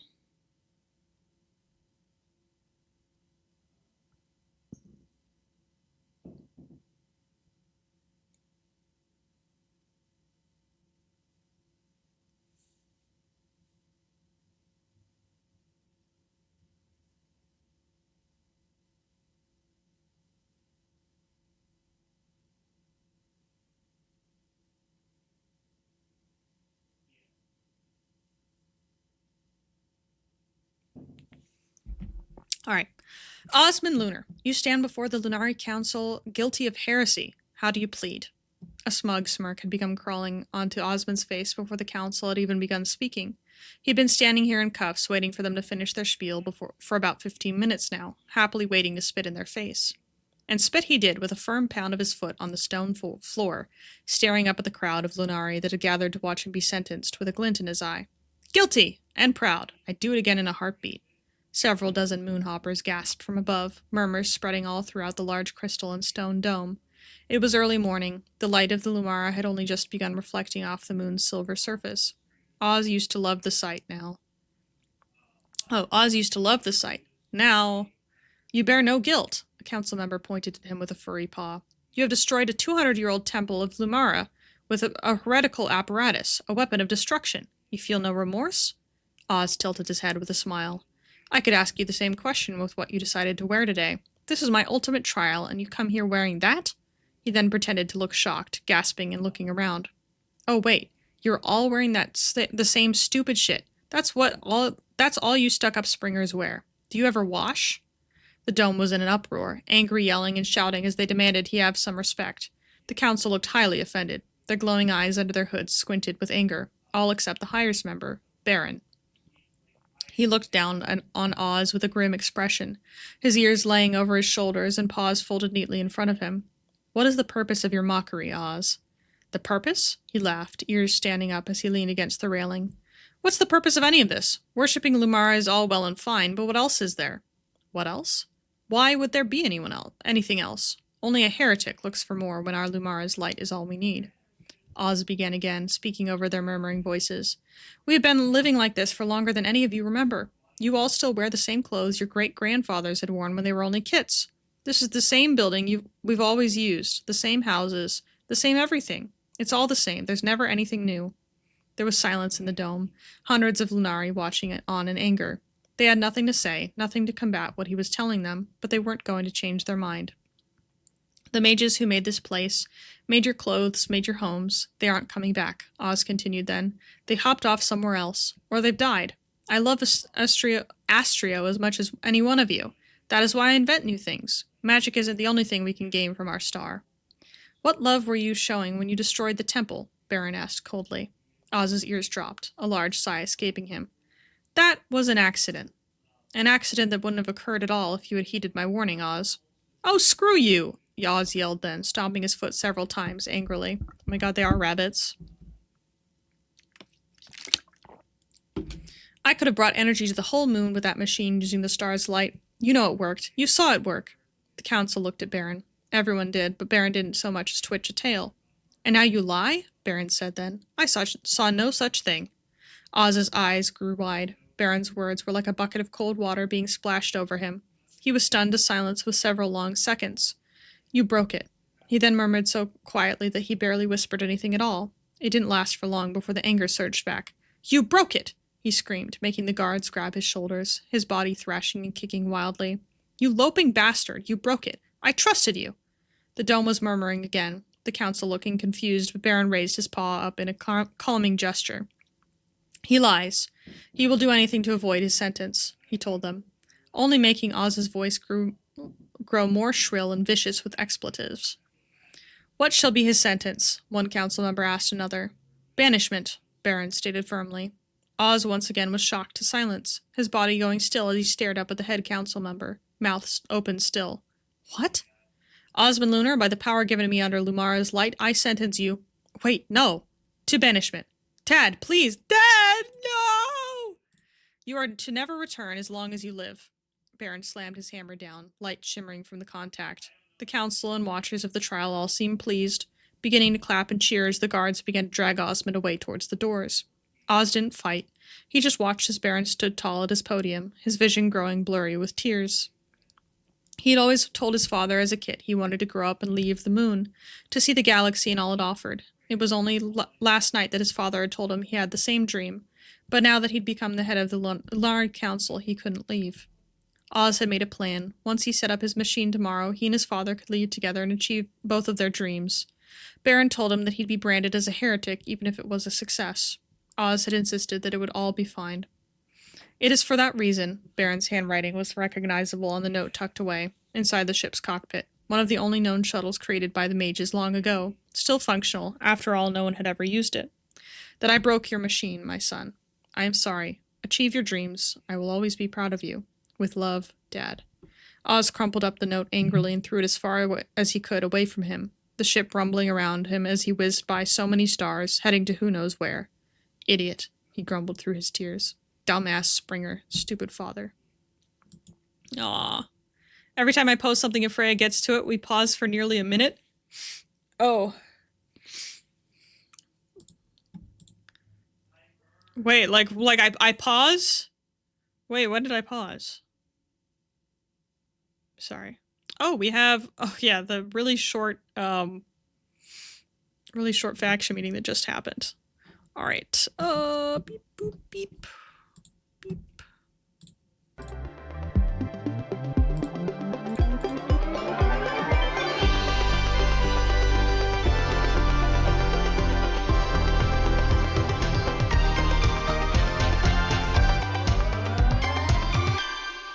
Hello everyone and welcome back to a faction meeting. It's good to see you all here. I don't really have much to announce.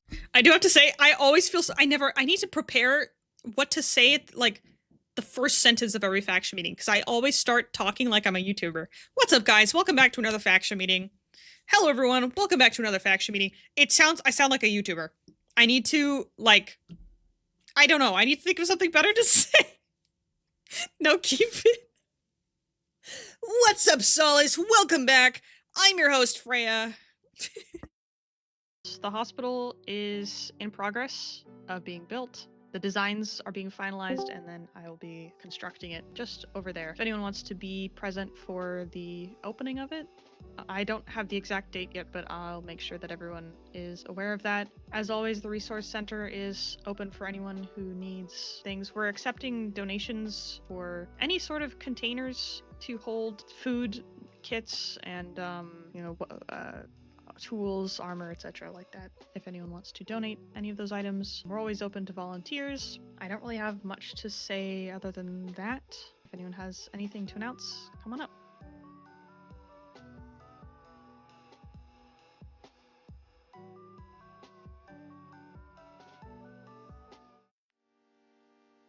Oh, I am here. I have something to announce.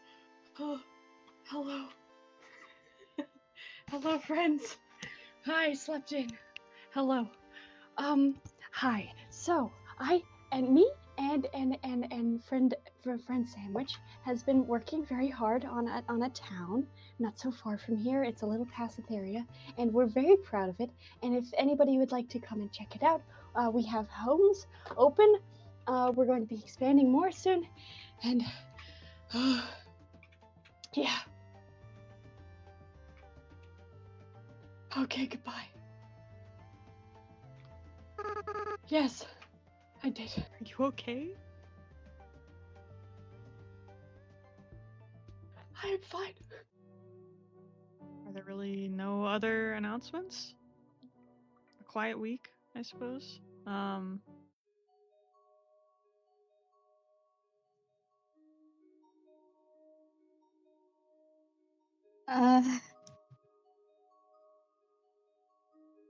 So I wanted to announce to people that Varus has been found.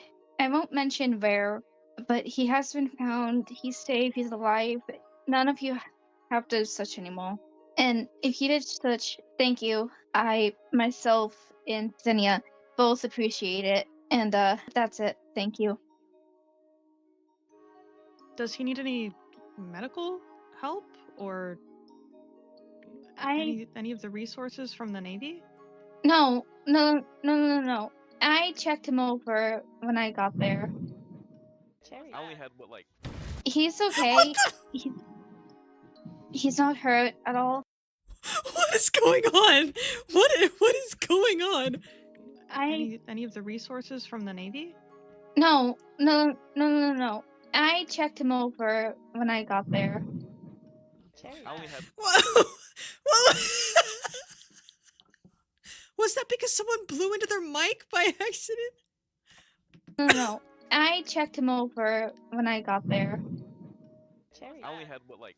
He's okay. What's that? Was the wind to remind? It's the wind of amnesia. The wind of remembering. Rex physically doesn't have to breathe. He was acting out of breath, so no one would be too angry with him for being late. Aww.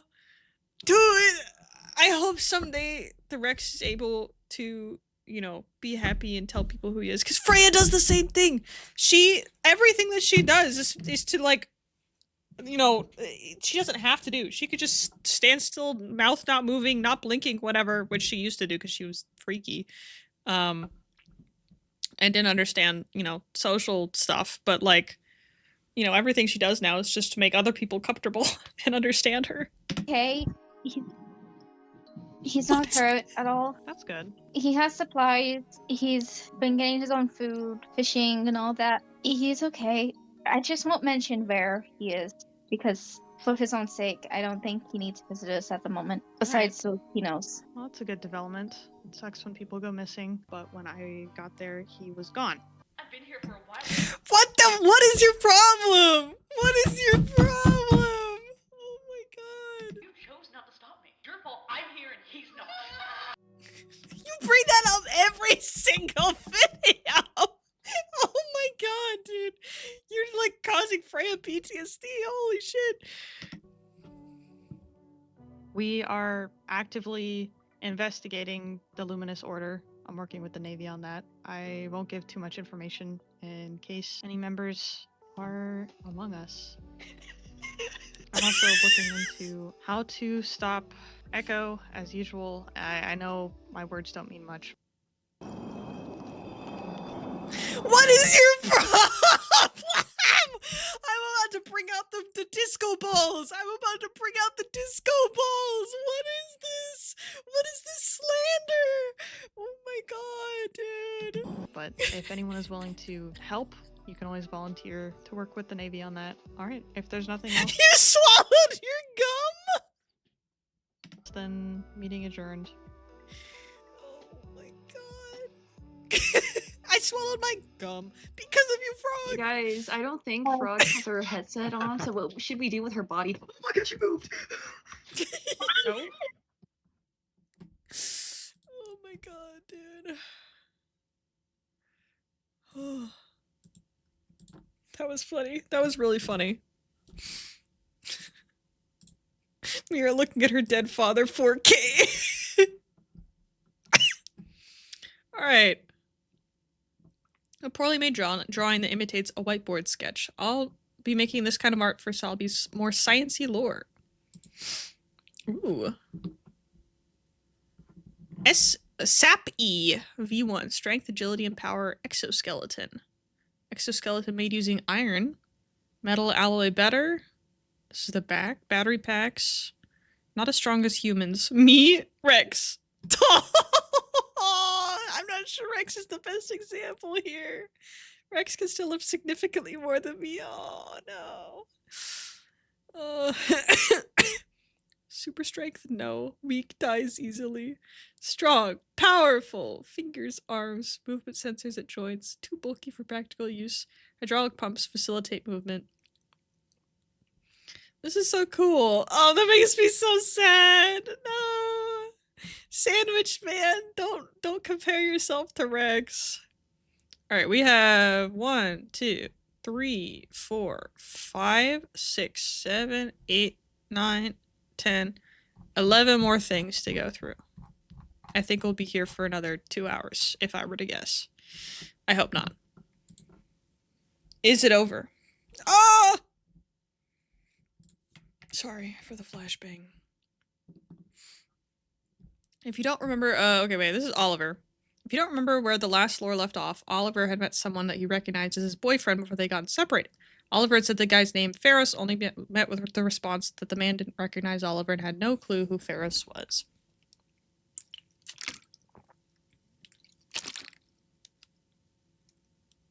That was the 6th episode of season 7.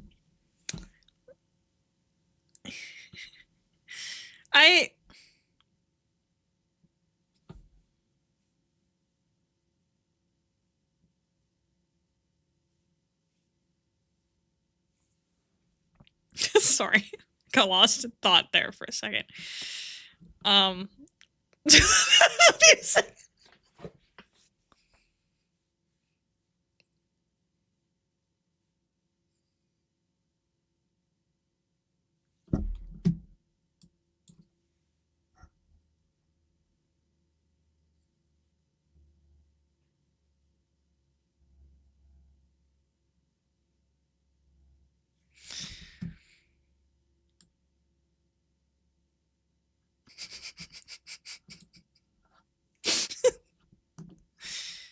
Okay.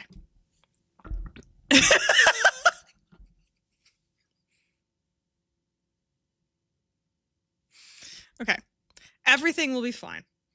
Oliver stood there in silence for a good while. He'd just gotten done leading the man out to a bench near town, and now he was just trying to process it all. His mind felt like it was running in circles, trying so hard to make sense of what was sitting in front of him. So let me get this straight. Your name is Aurelian. You have no clue who I am, and you just so happen to look identical to someone that I used to know besides the burn mark. Aurelian would look up at him and smile. It was a creepy smile, one that felt completely wrong on a face that used to smile so nicely. Oliver stared at him for a bit longer, his arms littered in goosebumps. Everything about him looked so familiar, yet somehow so completely different. Aurelian would finally answer Oliver's questions. Exactly. Now can I go?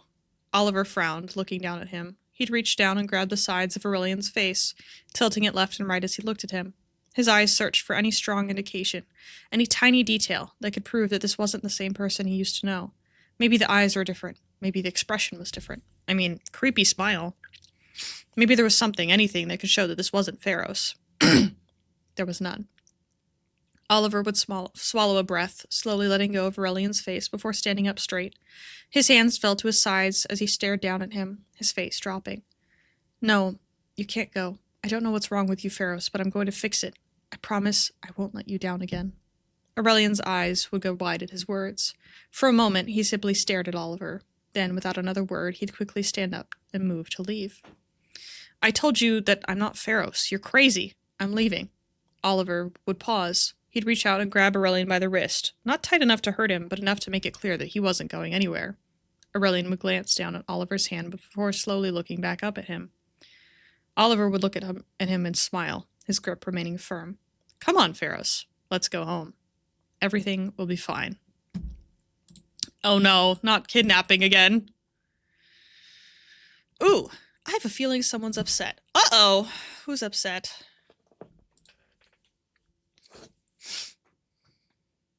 The great smile Fran, her call for help with majestic background noises ASMR. Exactly.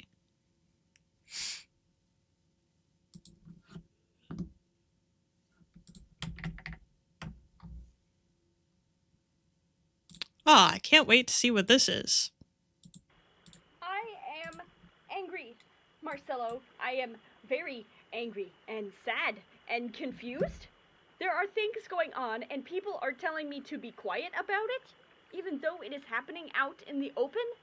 They were in the market area arguing, and before, with the blue pajama man, he took my hand off. Did you know that, Marcelo? I had insulted him, yes, but my hand was suddenly gone. I had to stick it in my pocket for half an hour and wait for it to grow back.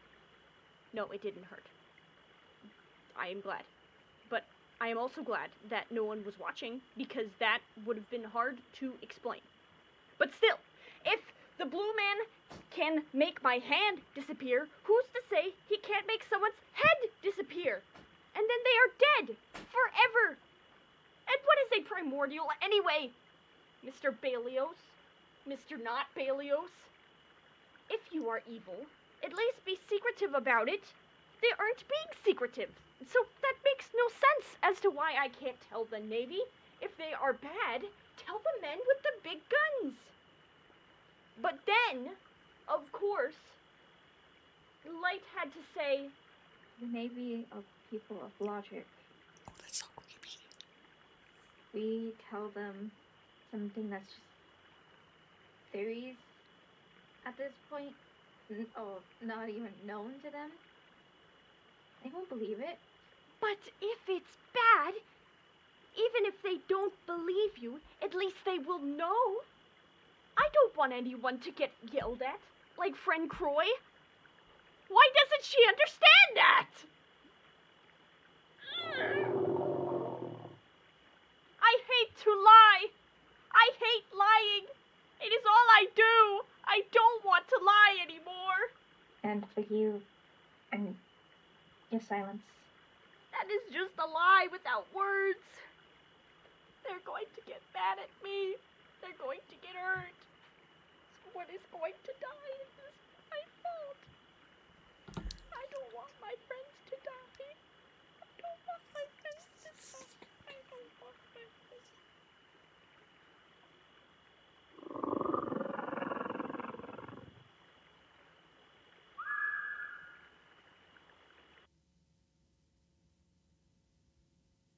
I have tears forming in my eyes. Rex, no. Ah. Don't smiley face emoji. I'm also curious who the blue pajama man is. I don't remember this happening in a previous Lore Tuesday thing. Oh. Rex needs more therapy.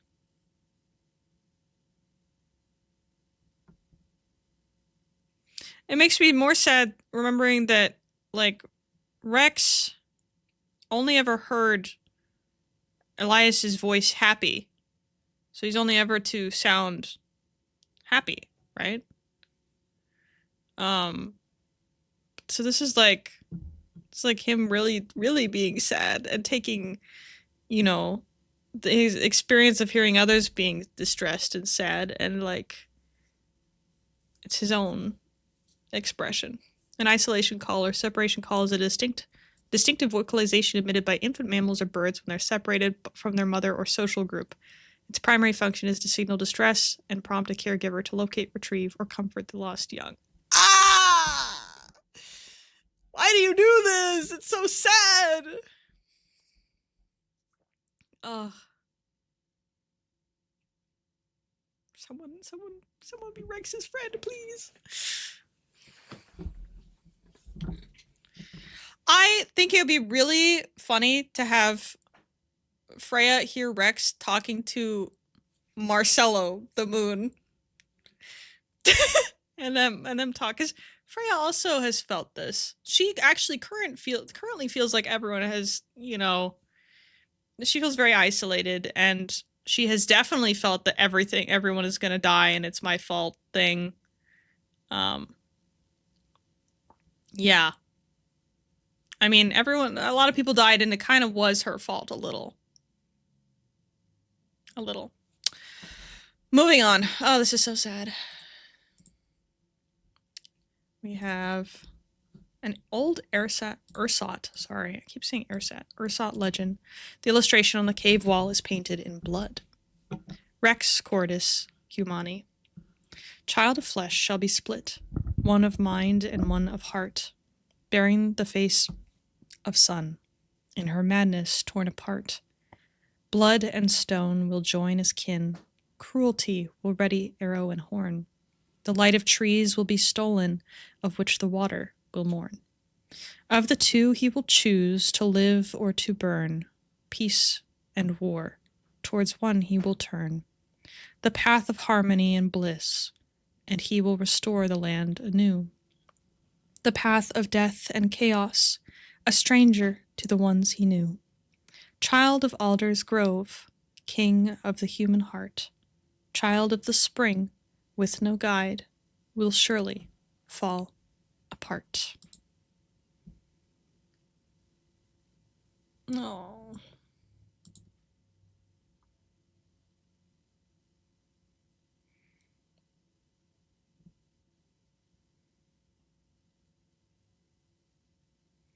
This is very interesting.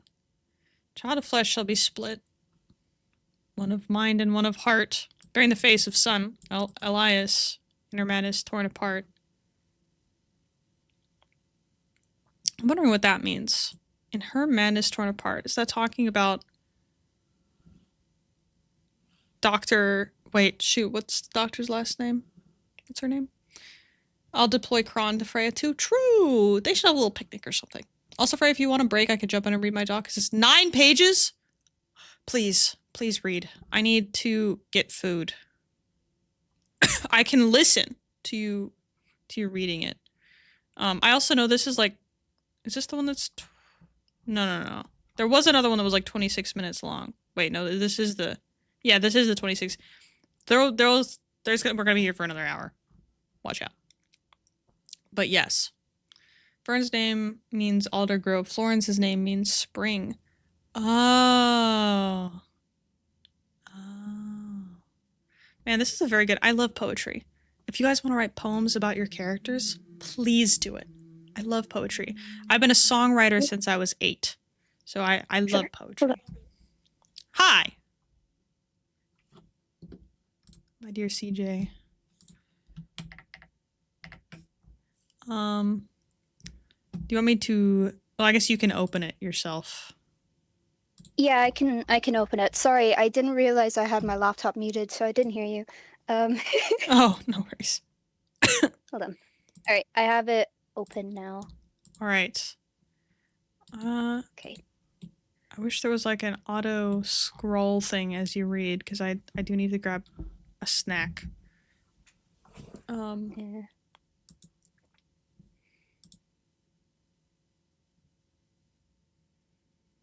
Well, Yeah, I'll just come back and scroll every once in a while. All right, Thank you. no worries. Okay. A rhythmic tapping of their thumbs against the sides of their comm device, a repetitive beat that their footsteps landed in time to. They scrolled through messages they had missed and ones they've read before, counting how many minutes apart each one was. They didn't know if they were searching for something from it. Maybe they wanted a distraction from the hunt landing and failure for their team after everything put into it, from other people gradually giving up on it. The frustration from the whole thing, an irritating weight in their chest, which only flared as they recalled the faction meeting. Light found him after all, without them, without the team she formed. They understood why somewhat, but odds, they were worried too. Or maybe it was just too noisy. That's why they left Kindlegrim. No matter how far they buried themselves into their room, excuse me, they could still hear everything grating on their eardrums and brain. No matter how many times Corey tried to help drown out the noise, it just didn't make them feel better. They moved one of their hands up to push against their mask, squishing it firmly against their face. A deep breath followed by another, a habit they had started sorry, a habit they had started to help. They started to help them get back into focus. They paused their walk and tucked their comms into their coat pocket, eyeing the community centre for a moment before watching some of the other people wandering around. Some decked out in uniform, others wearing more suitable clothing for the type of weather that day. It made Cron more aware of how they stood out among the serious soldiers and doctors that occupied the space, or it did until they saw a familiar flash of white near one of the medical tents. Towering tall, once she had ducked out from where she had been stationed for just over a week, her hand resting against the metal post before stepping out properly. If a cloud hadn't passed by the sun and blocked some of its rays, her long silvery hair would have glowed. Despite Cron's vision of her being pretty blurry, they couldn't help but stare. Yes, they had seen her before when she arrived with a hole in her head. They had just been checking the post boxes when they heard all the fuss. Very loud scream, more specifically. Scared the crap out of them. They had also seen her during the hunt, but barely. They were too busy trying to make sense of their own notes. Writing it all down in time with everyone else, figuring out things wasn't easy. Roy did his best to catch them up, though, in between trips from cabin to cabin. I didn't think he really got the full picture at times either. However, seeing her somewhat properly made them awfully curious, almost fascinated. The greyish markings on her skin reminded them of a birch tree, a species they enjoyed exploring the forests that contained them. They gave a small tilt of their head, picking up her voice after a long moment, but not quite the words. Her face seemed to be partly tilted away from them, from what they could tell, as if someone was by her side. Was there someone? They couldn't see another shadow on the ground. Maybe they were really tiny? They took a small side step to get a better view, but they weren't too disappointed when there didn't seem to be anyone there. She was probably just talking to herself or thinking aloud. One did that themselves a lot, so did their dad and Mr. Tank. Maybe that was it. I carved this form myself over 20 years ago. The woman, Akarani's voice came out clearer, louder than the murmurs a mere moment ago. Cron straightened up their head upon hearing it, having not expected it. A light soon arose from seemingly nowhere, positioning itself near her head. The shadows it casted made the position they had believed she was standing in previously not make sense anymore. It has some imperfections now, but it's a sentimental piece for me. It was how I looked when I first met the people of this galaxy. A smile, small but detectable with a brief, confused squint. She was facing them. Was she facing them the whole time? Was she just watching them stare at her? Was her muttering to herself in an attempt to get their attention? The creature's head twitched, casting a brief glance behind them over their shoulder, a small instinct that part of them kicked themselves over, as if expecting, or maybe hoping, someone was behind them. There wasn't. Their fingers laced together in front of them as they turned their head back to her. The way she had spoken gave them the sense that she wasn't mad. Though the wise, soft words didn't serve to settle their embarrassment, it did feel like an invitation for an explanation, at the very least. Oh, they managed, giving a quick look down at their feet, adjusting their stance. Their thumbs began to declare thumb war on each other while their brain tried to think of what to say, based on Akarani's unexpected greeting. I came out from the roots of a red willow last era. Think someone planted it in the past year. I found my mask in the place, and it's it's an important thing to me, like your form is to you. They mentally gave themselves another kick for stammering over their words, having hoped they'd be more sure of themselves. They need to get better at that if they want to catch up with everyone else. But the small hum that resonated from Akarani brought them out of their scolding thoughts, her head slowly tilting. I see. Were there others with you going through the same or similar process? No, not with me coming out of the ground. Kron's own head mimicked Akarani's movement as they responded, their fingers brushing against one of the cracks at the bottom of their mask before adjusting it on their face. I met people after a bit, though, so I was fine. Croy took care of me. Croy, yes. I remember Light calling for him when your team paid me a visit. He is her father, correct? And mine. He's my dad, too. The words came out of them quicker than Kron expected, prompting them to shift their stance again, their eyebrows furrowing for a brief second under their mask. But before they could dwell on it, they decided to change the subject, taking a couple steps closer to the taller woman. They slowly realized how tall she actually was compared to them. Are you going home? Are you healed? I am almost healed. Once I return home, my wound will be completely gone. Her response wasn't hesitant. She sounded content with the switch in the subject, gesturing with a long finger to the spot where the bandage lay, covering her injury. The light Kron had spotted near her earlier shifted and returned behind her, making the creature realize that it was attached to an appendage, a tail with a lantern on the end. Wouldn't it weigh the tail down? Did she have to relight it like a candle every now and then, or is it constantly lit? Or maybe she controlled it with her mind. Would you like to accompany me? Huh? Kron's head snapped back up to her as so fast it cracked, earning a grunt. They heard Akarani let out a small amused huff. She probably could tell why they hadn't been paying attention. I said, would you like to accompany me in traveling home? Navigating alone with a hole in the head can be a little difficult, naturally. Her small joke, although a little morbid, earned a soft snort from Kron as they refrained from chuckling, even when she did so herself. She extended her hand, giving a little beckon while taking a step along the path. Besides, I think we both need a bit of company, Kron watched her movements with a slow growing carefulness building in their chest, their smile melting into an uncertain line. Something they sort of expected to feel eventually, despite their curiosity. This person was shot by Waters at one of the cabins, based on the pieces they know. He shot her. She could have threatened him or something along those lines. Have some sort of relation to him like Elia did. They hoped it wouldn't be another Elia situation. But again, that water lady, she was still around, wasn't she? She was behind making Water sick and act weird. Maybe she made him shoot Akarani. Is it far? Not extremely. Another brief silence followed. Another round of what-ifs before Kron reached for their comms device, finding their father's name. They took a few steps to stop beside Akarani as they finished typing with their index finger, pinging Croy so he knew where they were and what they were doing, just in case. Okay, I can come with you.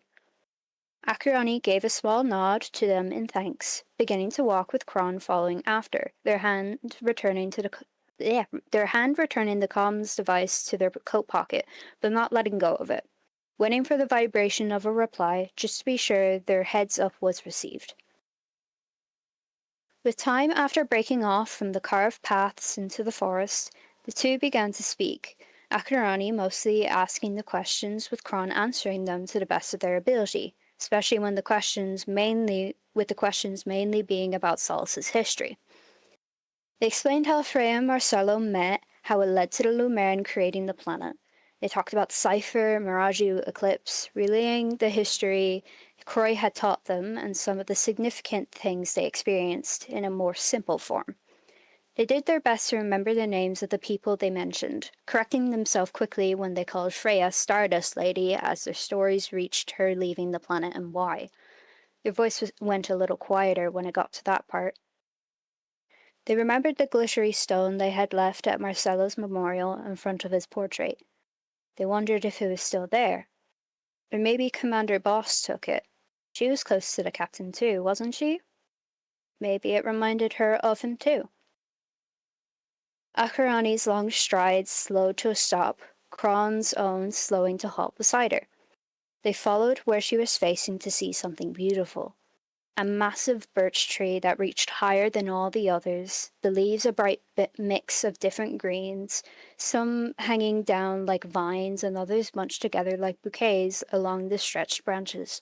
We squinted up at it, mesmerized even when the sun shining through the greenery blinded them a little.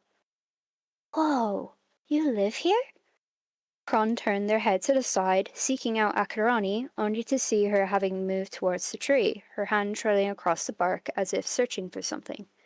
And, when Kron moved towards her with a fascinated wonder, they let out a quiet gasp as a branch began to slowly grow and extend from a knot on the trunk's surface, growing to be about the length of a forearm.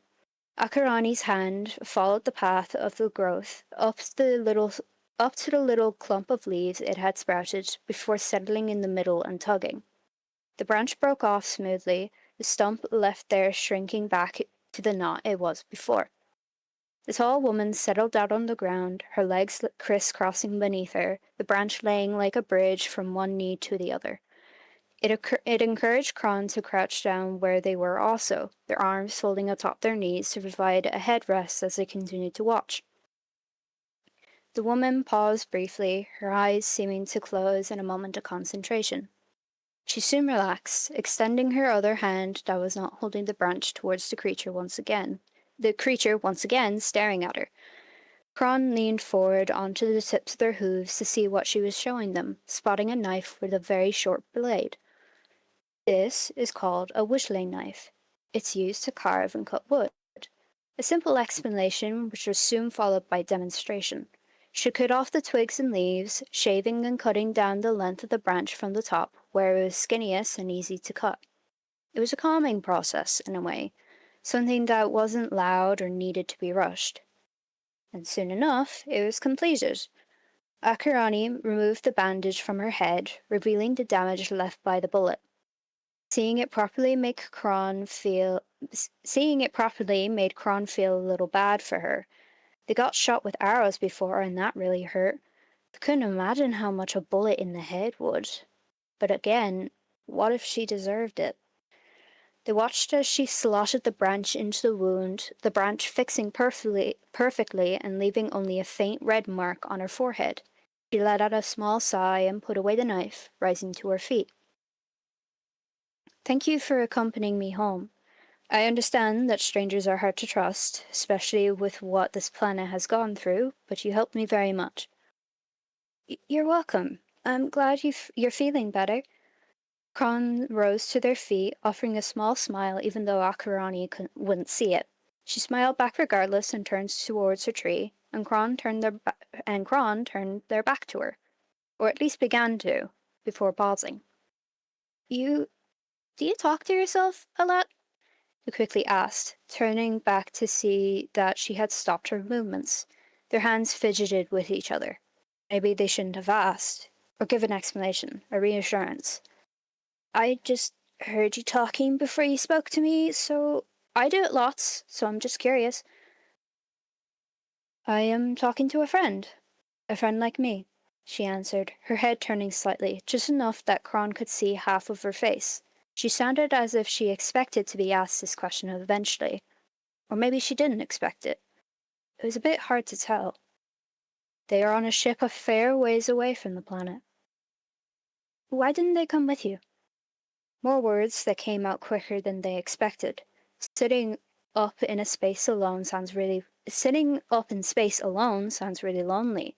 Sure, the friend could talk to Akarani, but she isn't with them physically. It wouldn't really count. A hum escaped Akarani before she turned to face Kron properly, though for a brief moment it didn't feel as if she was looking at them. Between you and me, I think it's just because she's shy. Her voice came out light, yet whispered like a serious secret, making Kron feel a need to lean in to hear it, even when it slightly confused them. But Akarani laughed a little, the seriousness dropping like a joke. No, she's just not as used to this as I am, and someone always needs to stay behind in situations like this. A designated survivor, if you will. She turned her face upwards to the sky, her hands lacing together in front of her. The action made Kron wonder if she was trying to pinpoint the ship through the light of the sun, or maybe she could see it regardless. I miss her sometimes, but at least I can still hear her. That's good. I'm sure she misses you sometimes as well, though, Kron mumbled, earning a huff and a small grin from the tall woman. He took a few steps back before giving a wave. It was nice to meet you, Akarani. Be careful. Same to you, Kron. And with that, they spun on their heel and trotted back the way they travelled, the trees creaking, cracking, and rustling behind them as they left. Another person to remember, and hopefully a friend at the end of the day. That was so cute. Hehe. I forgot that It was very the fun. nickname for Friedrich is Commander Boss. Yeah. That's great. Virgil walked by right as you passed that moment. I told him, he was laughing. What's Akarani's nickname? I haven't thought up one yet. I need to think of that. I look forward to that. Thank you for reading. That gave me an opportunity to eat some soup. I am glad. Okay. Good luck with Thank the you. rest of it. See you later, Bye. CJ. Bye-bye. All right, we have a video up next. Pause the music. All right, looks like it's been approved by at least one lore helper. Has another lore helper looked at this one? Who skipped over it? John Angler skipped over it. Well, I'm sure it's fine. Blood, injury, a little mention of violence. After running into Onyx at the tavern, Arrow goes with him to get bandages. My f***ing legs. It f***ing hurts, bro. Yeah, sorry about that. And your place is too far away. Yeah, I know. I'm sorry. Uh, It's not my fault where I landed. you're lucky I don't like doctors. Is that mailbox of mail? I'm not gonna break the hinges. Like someone. I didn't mean to. Oh my god, I'm bleeding so much. Come here. Ow. I'm trying. Ow. Ow. Okay, stop it. Gentle. You have stone fingers.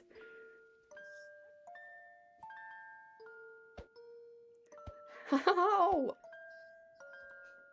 I'm trying! Okay, I'll shut up. I'll shut up.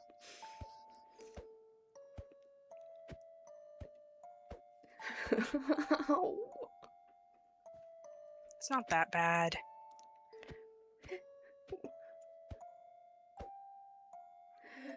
My I'm limbs done, have I'm been done, you're ripped fine. off. What do you mean it's not that bad?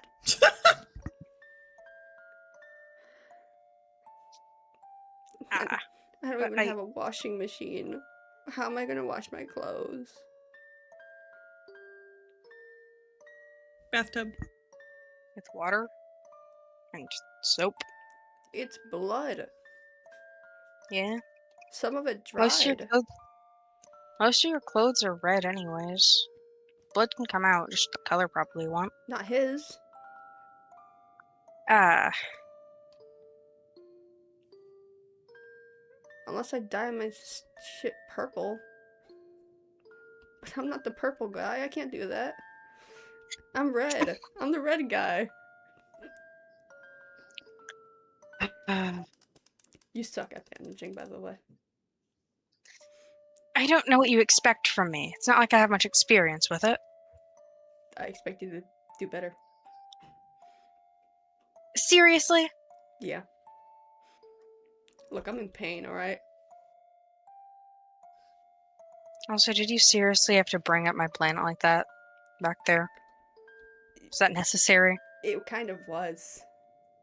I mean, I get it. You were trying to prove a point, but like,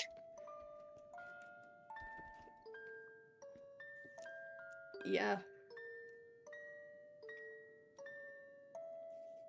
I mean, you saw how Violet reacted, right? you just seemed scared. Yeah, but Violet was saying some shit after I talked about the mask and oh, Orion and all that crap. Um, I've been just ignoring them.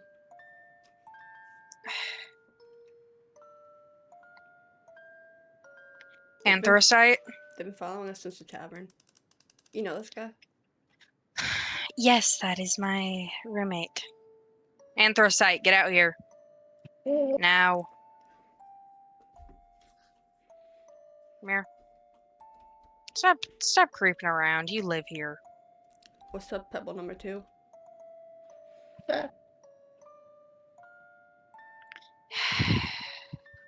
It's not my blood, most of it. Why is it blue? Dabba-dee-dabba-doo? Anthracite? They got in a fight with someone from the, Empire.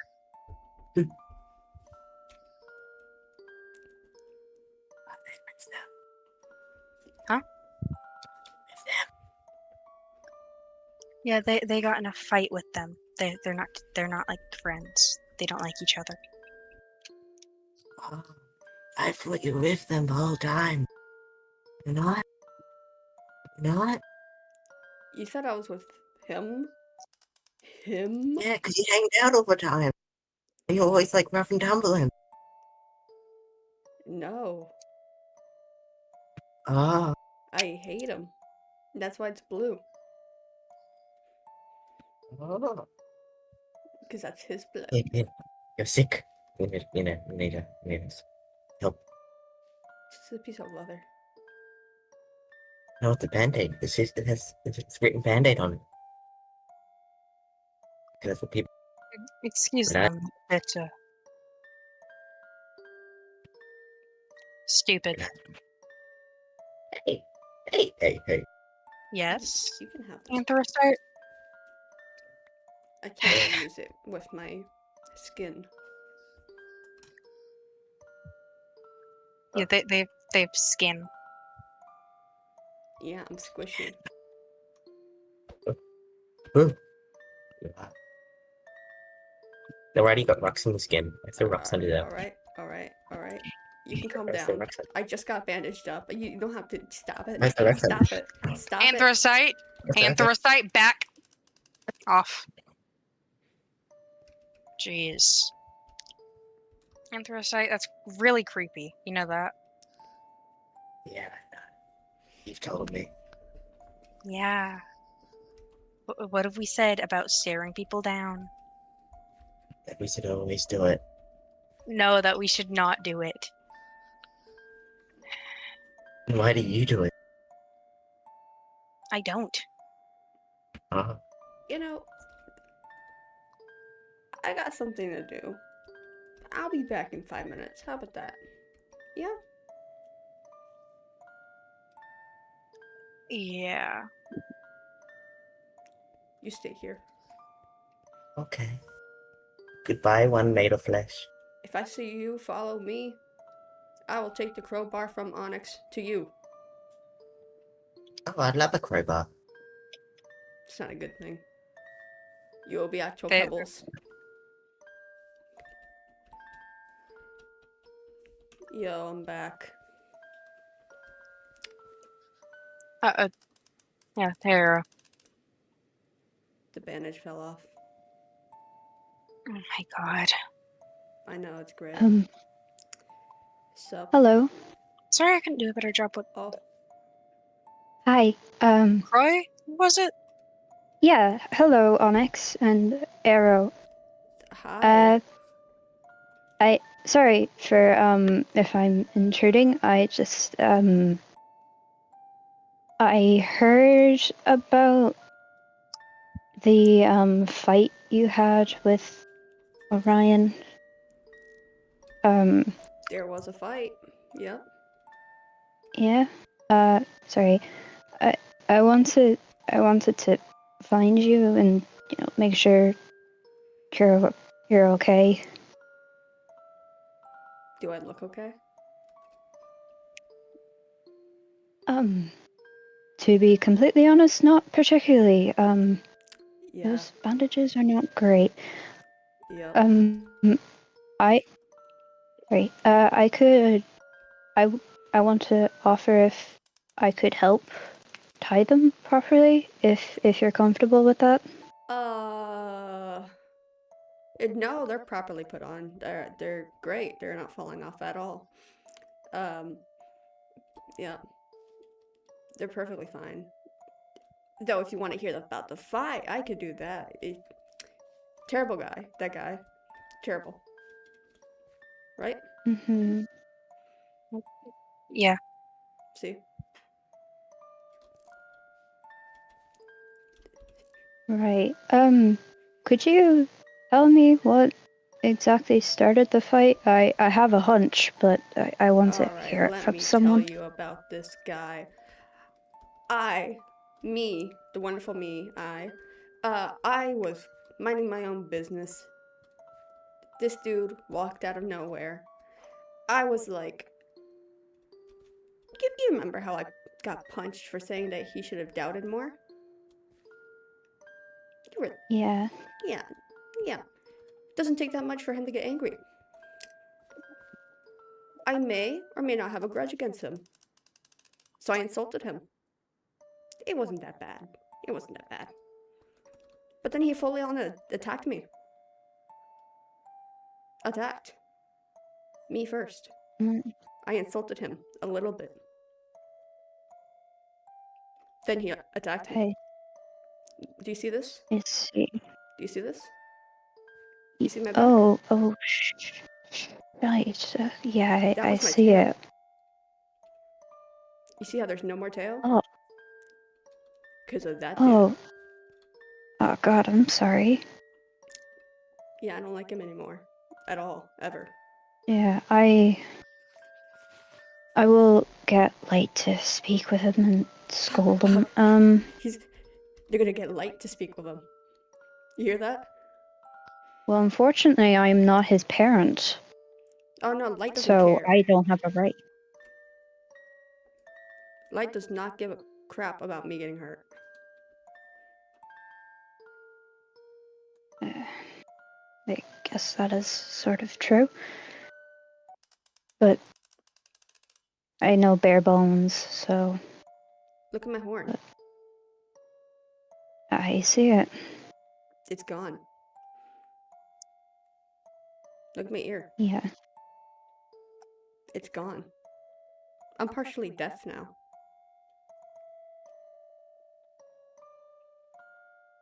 Okay, you were just saying it wasn't that bad. Now you're talking about how bad it is. The bandages aren't bad.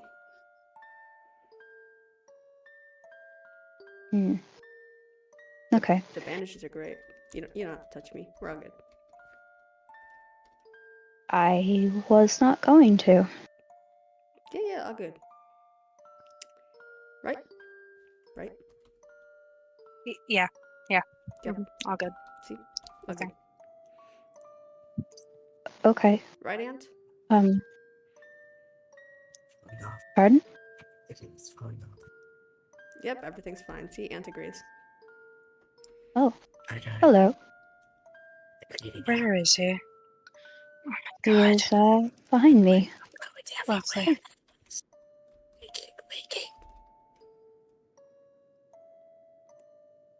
Anthracite? What are you? Oh my god. Anthracite says everything's fine. Alright. Everything's right. Everything's fine, right? Right, Anthracite? Right, bud? Yep.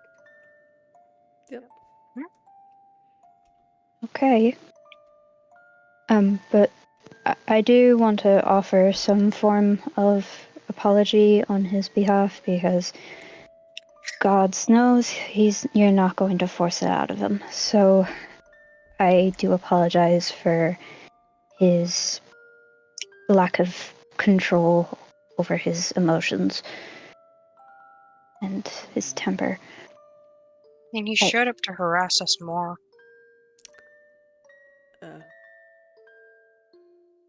I think that at some point, maybe under heavy supervision, you all should just talk at some point.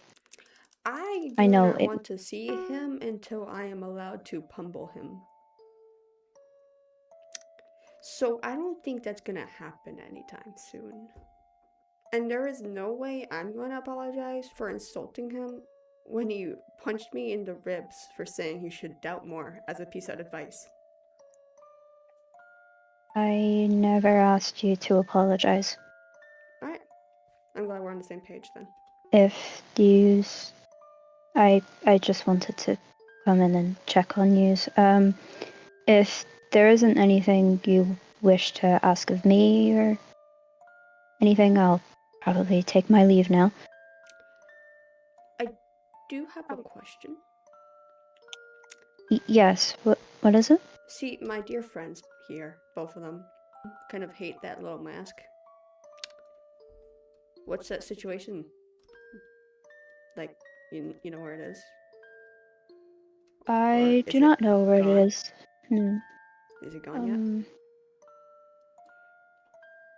I would not know, unfortunately. I do hope it is gone, because as far as I'm concerned, we have all the information we need from it. Hello again.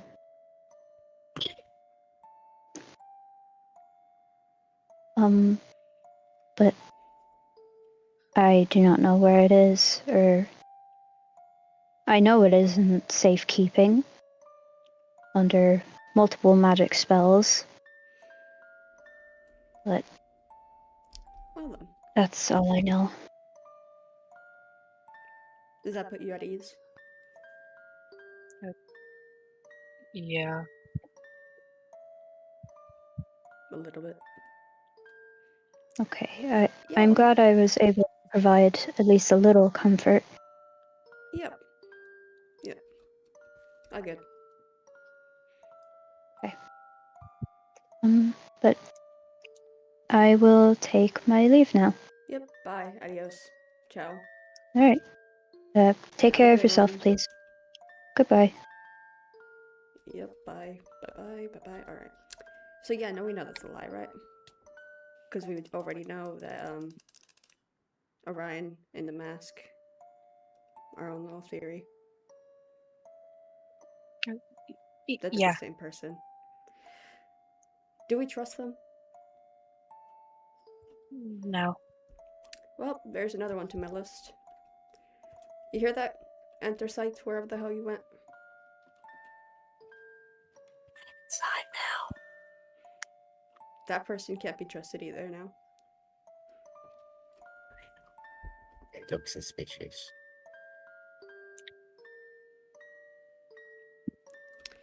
Well, it was fun. I'm tired. I need rest. I'm gonna collapse. Goodbye. Bye, hero. Why can't I find anything anywhere?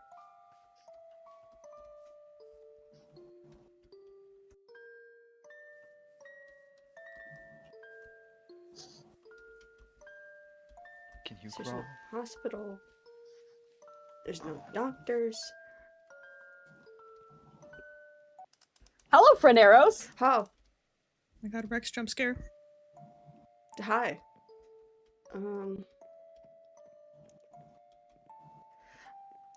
Is there nothing in these houses yet? Why do you smell like bad? Why do you look like bad? Cause I am bad. There's no bandages, nothing here. This is my town. I'm assuming that's a no then. Construction. No, I am sorry. What, do you need a doctor? Not a doctor. I don't like doctors. I don't want a doctor. Well, nothing. Cloth. Can I help? Yes, I have things.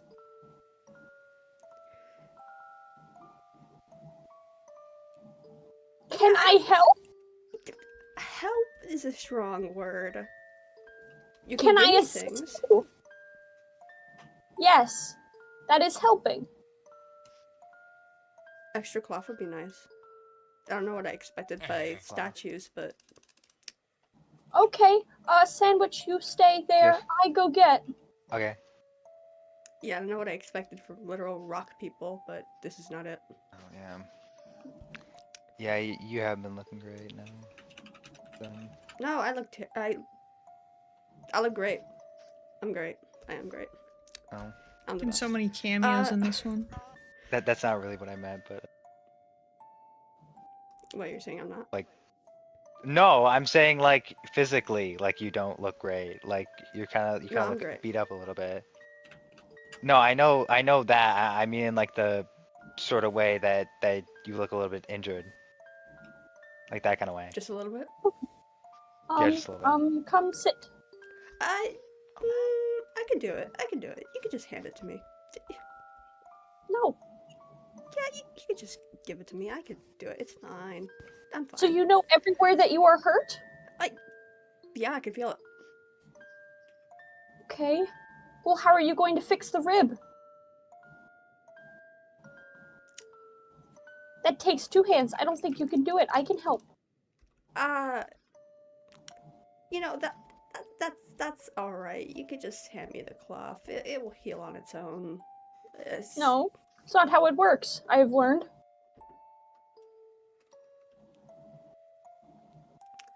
Sit. Sit. Yes. I will not repeat myself thrice. Sit. You tell anyone? I did it anyway. What?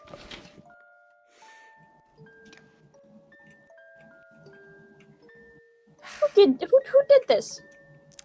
Stupid fuzzball. I do not know that person. Stupid fuzzball who used to have mask. I do not know that person either. I don't want to say his name. He's stupid. That is a long name.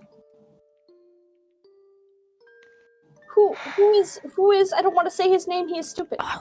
Orion. Orion is not stupid. Orion's very stupid. Look what he did to me. Orion's mean, Orion's ugly, and I don't like him. What? What do you mean what? Look what he did. I This is all him. am mad that he did this to you, but why would he do that? Friend Orion is nice. He is not nice. What? He is nice to me. Well, aren't you lucky? To be fair, I think everyone's nice to you, so... Not everyone. Can you not touch my ribs? It's like... I'm not trying to. I'm trying to get under your arm. I'm in pain. I know. I am sorry. And I And don't he want fell. you touching. Right. I'm trying to help you. I tried getting my friends Onyx to help, Yes? but they have stone fingers. Oh no. This is what happens when you get help from stone people. Ow. I am assisting. Which blood is yours? This is yours. The red is yours. Okay. Yeah, probably the red. And I'm not a freak, so... You do not need to say that. He's mean to me. I don't like him. I can say whatever I want to him. You can feel however you want to feel. I will not tell you how to feel. I am in But you do pain, not and I want to say stuff about him. Okay, well, say... Fine. Say whatever you want. Alright, he's ugly, he's a freak, he's a moronic, terrible person. I'm sorry you hurt so bad. It hurts. I am missing my tail. I am missing my horns. I am missing What? everything that makes me me. Everything Tail, hurts. no, your tail. Why is it gone? Can you not put ripped it it back off of me. Why? What did you do that? Because he sucks. Did you say something to him to make him angry, or was he already angry? I said one time that he should doubt more. One time. And it was advice. He should doubt people I was more. there. Yes, and Yes. then you made it seem like it was his fault. I do remember this. He punched me in the rib. Rib broken. You know that Okay. already. I may have a grudge against him, so I may have insulted him just a teeny tiny bit. And then he Okay. attacked me. You know, I should probably be getting home. I'm not done yet. You don't have to do this. You know that. I do have to do this. You're my friend. I just want to go home. I know. just want some pieces of cloth so I can douche. Well, I'm almost finished. Could you get a stick, please, friend? Can I- oh, You find a stick. What? Thank I don't need a split. It's for your side. It's for your rib. I can walk home fine. I am making sure that you can. So let me help you. The better you are fixed up, the sooner you can do whatever you want again. I will heal on my own, friend. That is not how it works. Thank you for the stick. Thank you for stick. You took the stick. Okay, you hold the stick there. Ow. Stay. Ow. I'm sorry. Can I go now? Yes. This sucks. Where do you live? I can walk you home. That's a good question. I'm disoriented. Do you I want think to the stay paint's here getting for to the my night? head. You should stay here for night. Just for night. Just for night. I got something to do, man. Like what? The things. You lie. Come in. Use little house. Use little house. I give you bed. I give you bed and you rest. Just sleep for night. Just sleep for night. I go get bed.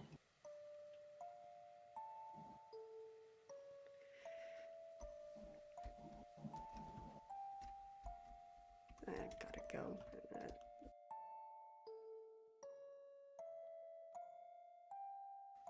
I forgot I had arrows muted. Take Insane. two. Oh, you all were recording? Yes. Yes!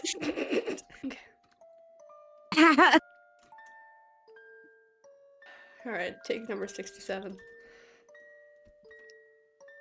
No, you know what? Get out. Kind of hate What's that. happening? Oh my god, Orion. Dude.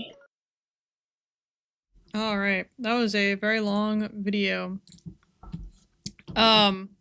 I do want to note, not that this video was bad or anything, but this is a good segue into my announcement that I made earlier.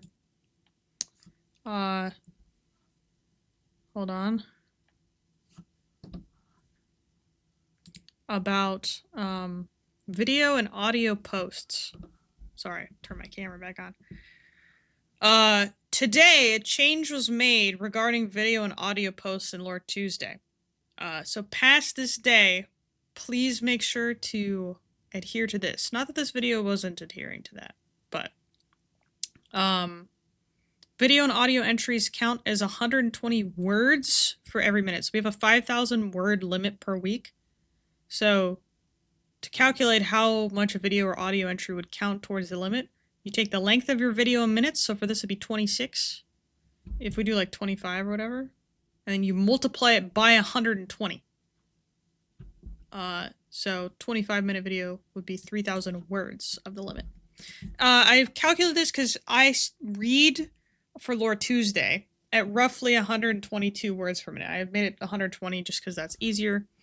And so, you know, when I read a 5,000 word document, it takes me roughly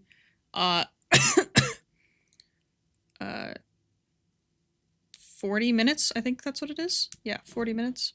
I probably should have put that specifically like 40 minutes total, but yeah. As you saw earlier, reading through the Waters thing took me about like an hour or so. But yeah, that's also make sure that when you make specifically, I think video and audio can be a little tempting because it's like it seems easier. You just have to like talk, don't have to whatever. They should have the same amount of effort that any writing posts that you would make have. So all Lore Tuesday entries in general, I don't know why I'm using this like a little baton, should be like have some sort of effort put into them. If you're writing, please make sure to review for any spelling or grammar errors. Google Docs, ellipsis, all of that will tell you if it's wrong. It'll just do the squiggles. Check for the squiggles. Have someone else review it for you. Ping a lore helper. That's what they're there for. They can help you out. Yeah, catch those things, and like just make sure that it's like pithy, succinct. Make sure that it's just the meat of it. I have seen some Lore Tuesday written entries that were just two characters talking small talk. And like that's fun if you want to do that in like we have a roleplay channel called Non-Canon. We used to have a canon one too, but nobody used it. You could do that, you could do Lorem, whatever the heck. But for Lore Tuesday posts, it should progress the story of your character somehow. As for audio, I do a lot of audio stuff. I spend time to like layer sounds. You know, you have just talking. If you're doing a journal, where are they doing the journal? Is it inside a house? Is it outside? Is it raining? Is it sunny?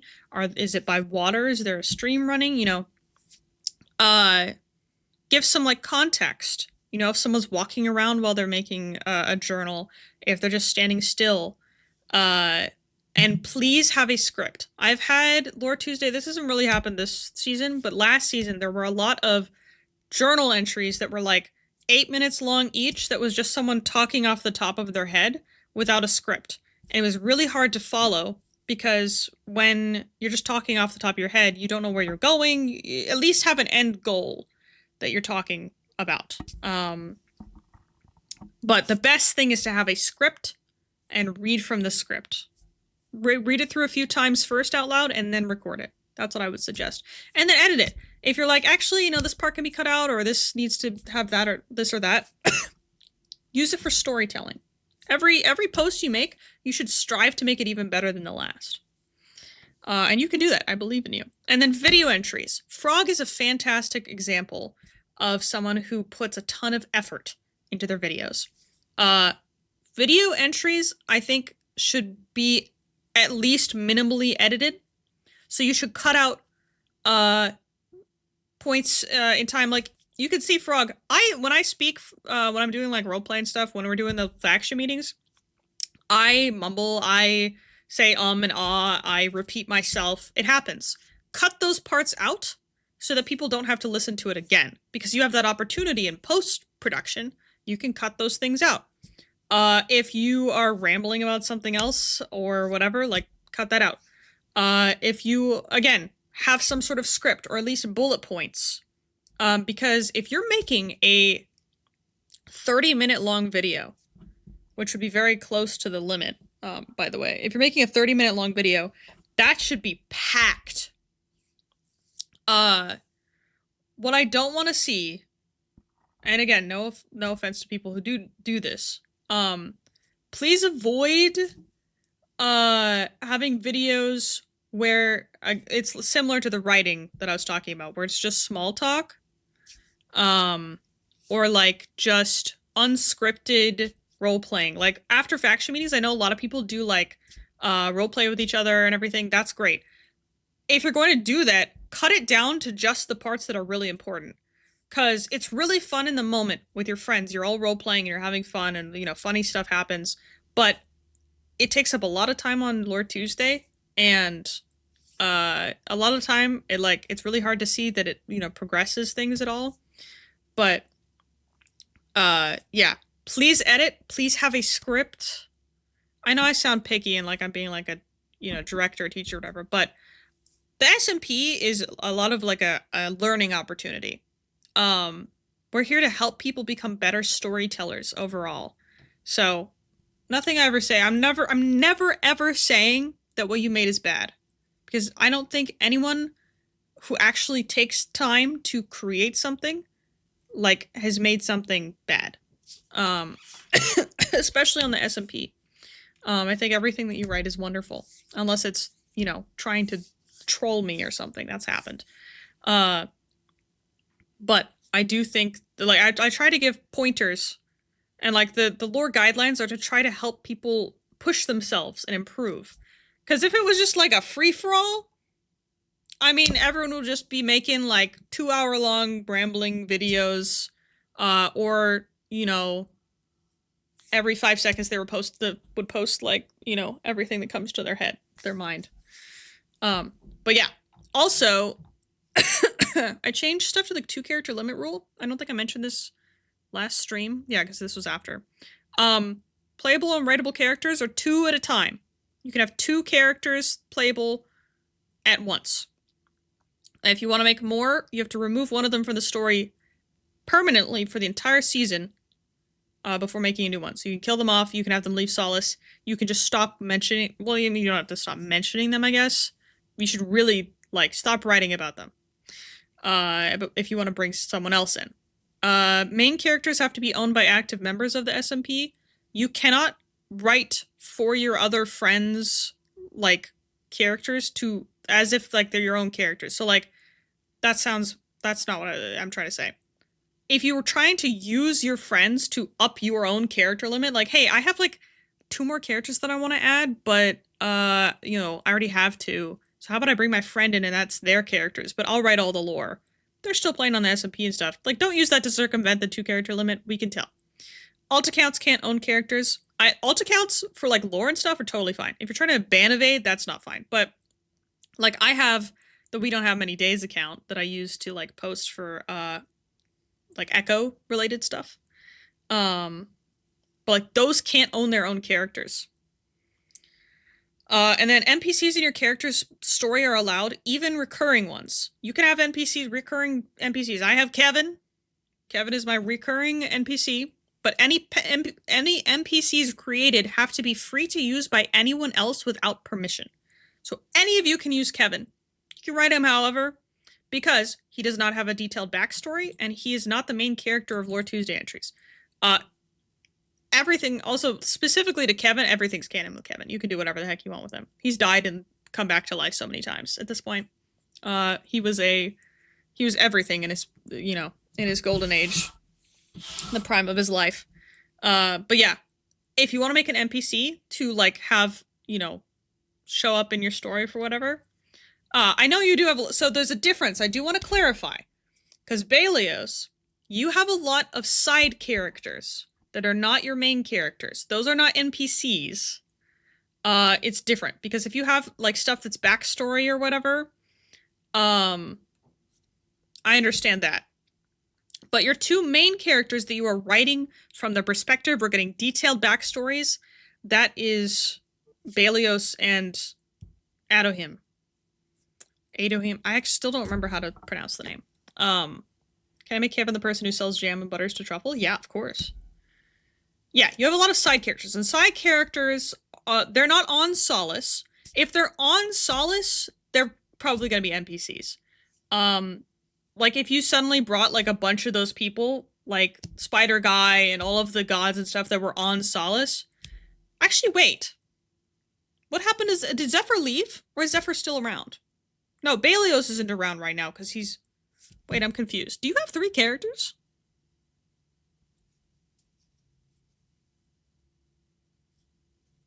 Or is Belios just not being used this season?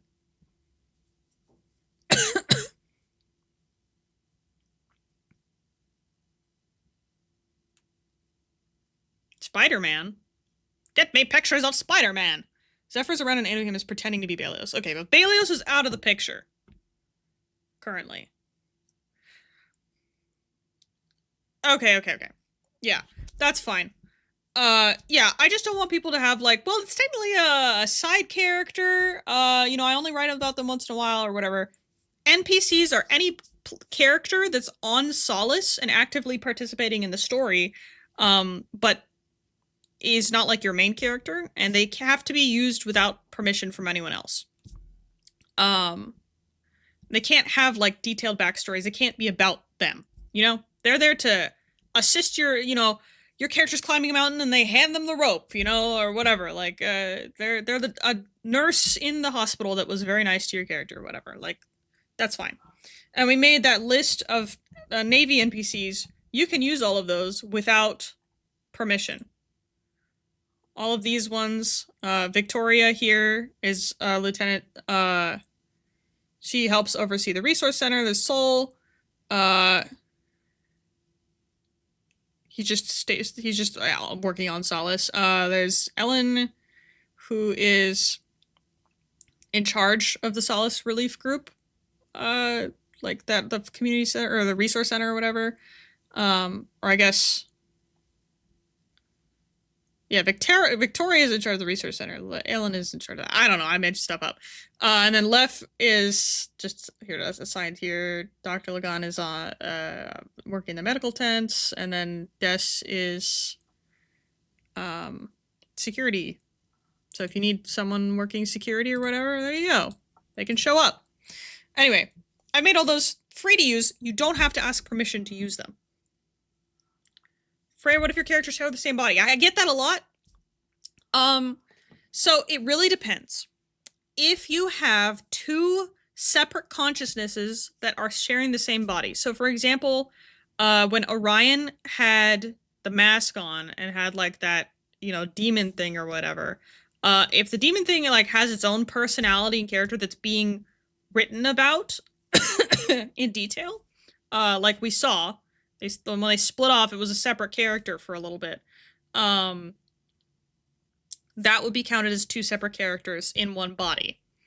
If you have someone who is like a character, but they were like two people that were morphed into one, and they have the same, you know, like they're mixed personalities and whatever, like that I would count as one character. It really depends on like how you do it. I usually take it on case-by-case basis. Like I had one of my staff ask if they could do like a mix of like 3 characters in one or whatever, and they're all fighting to, you know, work together or whatever, or against each other. And I was like, it kind of, the way, because each one was going to get like a backstory, and each one was going to be, eventually they were going to separate, and I'm like, that's probably 3 characters. But again, it's like it's probably case by case. If I know you're going to do it well and not, you know, you're not just there to like put all of your, dump all of your OCs into the SMP universe. Cause like, I love people's OCs. But please don't just take all of your OCs that you've already made in the past and then just dump them onto, you know, into everyone else. Anyway, back to finishing up Lore Tuesday. I just wanted to mention that stuff. A deal between 2 devils. We have, oh man, we have so much stuff left. Hour 3, oh my god. Slight body horror. The sun had set over the horizon, not long after Arrow had settled into a dark hall of his cave. The bandage over his body was wrongly placed. Not much could stop that from his rock friend's hands being unsuitable for that job. The man slumped against a pillar as his body decided it needed to rest from the constant moving. He had had enough of the constant limping. As he rested, he suddenly felt a presence inside the cave. It felt off. He looked up to see a pair of golden eyes staring directly at him. He couldn't see the rest of the figure, just the eyes. Air tried to stand to get into a fighting stance, but his legs fought against that, causing him to fall to the ground. He hissed out a grunt as his knee hit the ground. Easy now. Those wounds look nasty, and your bandages aren't put on properly. Let me help. The figure spoke calmly before it stepped into view. The figure was tall, possibly up to 8 feet. It had gray hair slicked back and sharp black goat-like horns. He had golden eyes with a star in the middle. He had a slim build and was wearing a white suit and a black undershirt.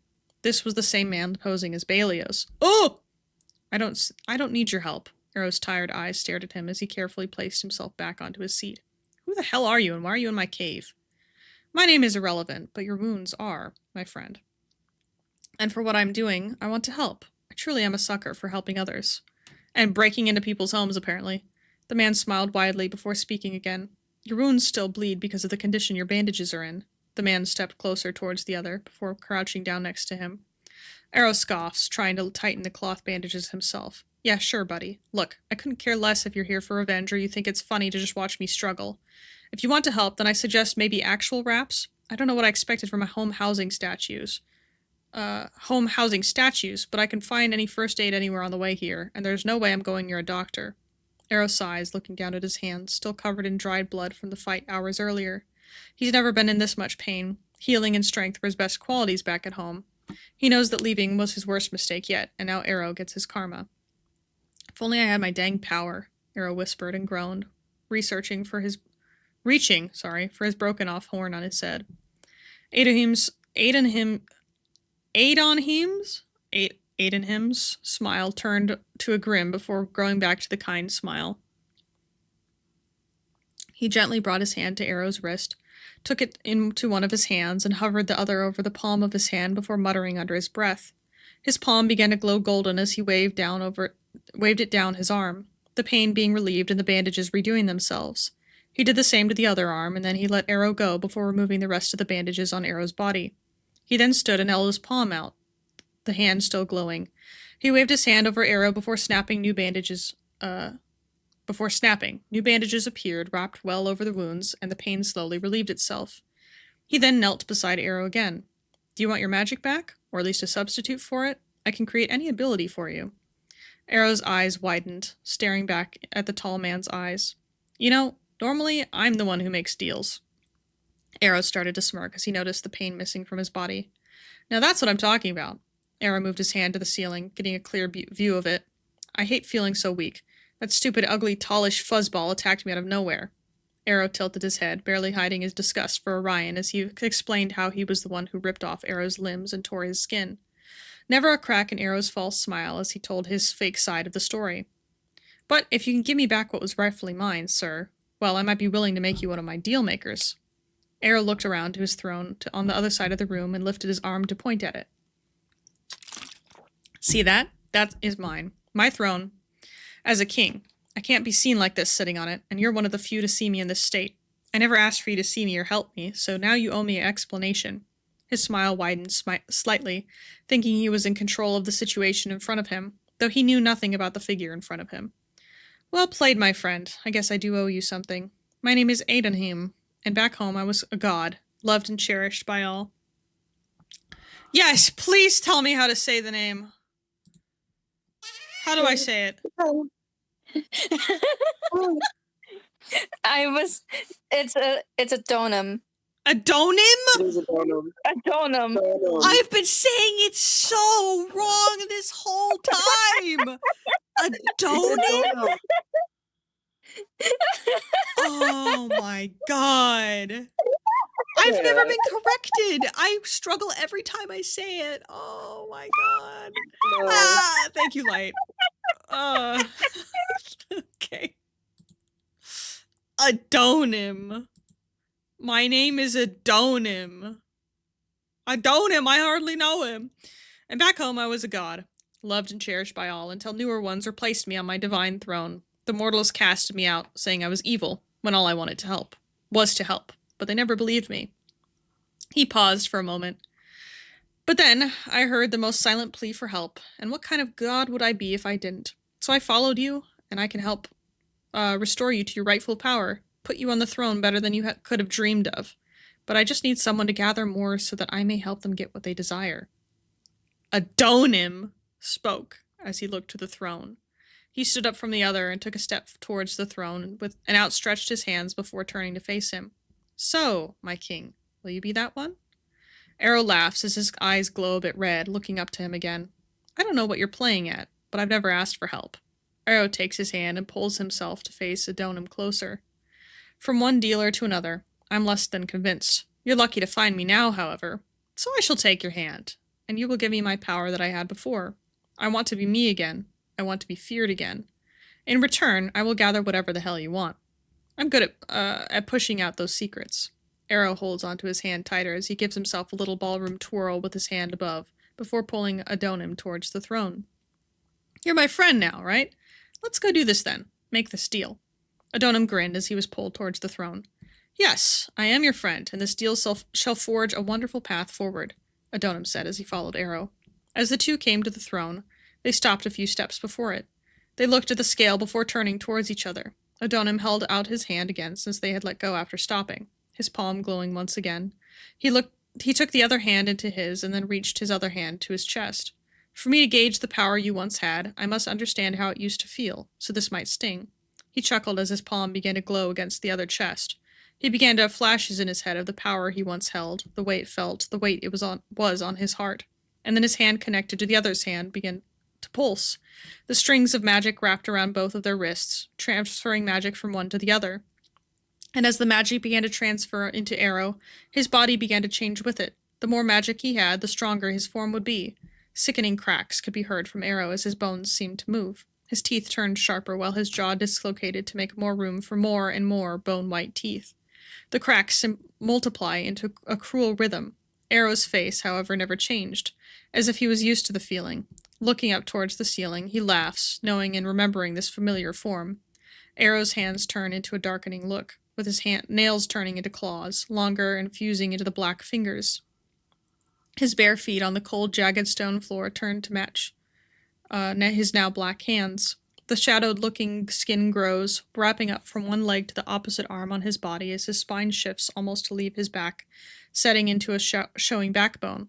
His horns from one small 1.5 into four taller horns, and his missing tail now becoming two thick spiked demonic tails. And his ears, which one was clawed off, healing and growing, making long elf-like ears. Suddenly, the black skin moves to show several eyes poking out. All their pupils look towards Adonim, watching his face to see his reaction to Arrow's transformation. Adonim stares back, not fazed by this transition. He's seen worse. In fact, he was more intrigued. What he wasn't expecting was that this first weak-looking demon would be powerful. He's drained a lot of magic into him, but then, again, he was adding new skills just to be nice. His smile grew as he finished transferring the magic. Once the strings entangled themselves, the magic stopped transferring and Adonim let go, rubbing his hand a bit. He was slightly dizzy, but he did well to hide it. That amount of magic for long could even drain a primordial. He brought his other hand away from Arrow's chest and put it into his pocket. So how does it feel, my friend, having your power back? Adonim said with a soft chuckle. Aha! Arrow gets excited, showing his hands off to the roof and spinning around, looking at his fully formed tails, forgetting how it was completely gone 2 seconds earlier. He pauses to look at Adonim again. Oh, you are my new favorite, my newly found friend. Arrow reaches for his bandages, slowly unwrapping each one, showing how all of his previous wounds disappeared without a scar. I think I feel a lot better now. No need for these anymore. They were generous, though, Arrow says as he grabs Adonim's hand to place the wraps on his palm. All right, this is great, but let us keep it all a secret, yes? He said as all of his eyes seemed to look at his face again. I can't have them see me just yet. I want payback, not just to crush him. Oh, I won't say a word, my friend, and you cannot say a thing about me. As I would love for my name to be out in the world, I can't have it spread. I can have it spread around negatively, so that little mark on your wrist, that will allow you to praise me, but never talk about me in a bad light. I have my own mission, and I cannot have it ruined, so forgive me for tricking you just the slightest, but don't you worry, it's harmless. Adonim chuckled once again. Arrow walks closer to him, clearly a little pissed. I see why, but don't do it again, he says, putting a finger onto his chest, pushing him a bit. I don't really like liars, Addie. Addie? His eyes glowed again as he walked towards the exit, smiling again, proud of his nickname. I would never ruin another dealer, my friend. We are one of a kind. Oh well, that's that. He looked back to Adonim from the stairs, transforming back into his small form, unhurt and now with blackened hands. Do you like coffee? I'm more of a tea person, but sure, my friend, let's, Adonim said as he followed Arrow. The two ascended the stairs, making their way into Arrow's home, and sharing small talk over a cup of coffee and tea. Adonim shared false stories to the demon of his past, and Arrow talked about his happiness to enjoy his magic. Adonam had a weird gut feeling. He never meant to actually make friends on this forsaken planet. We are still going. We've got quite a ways. We're actually about to read your document now. Biosync's prisoner.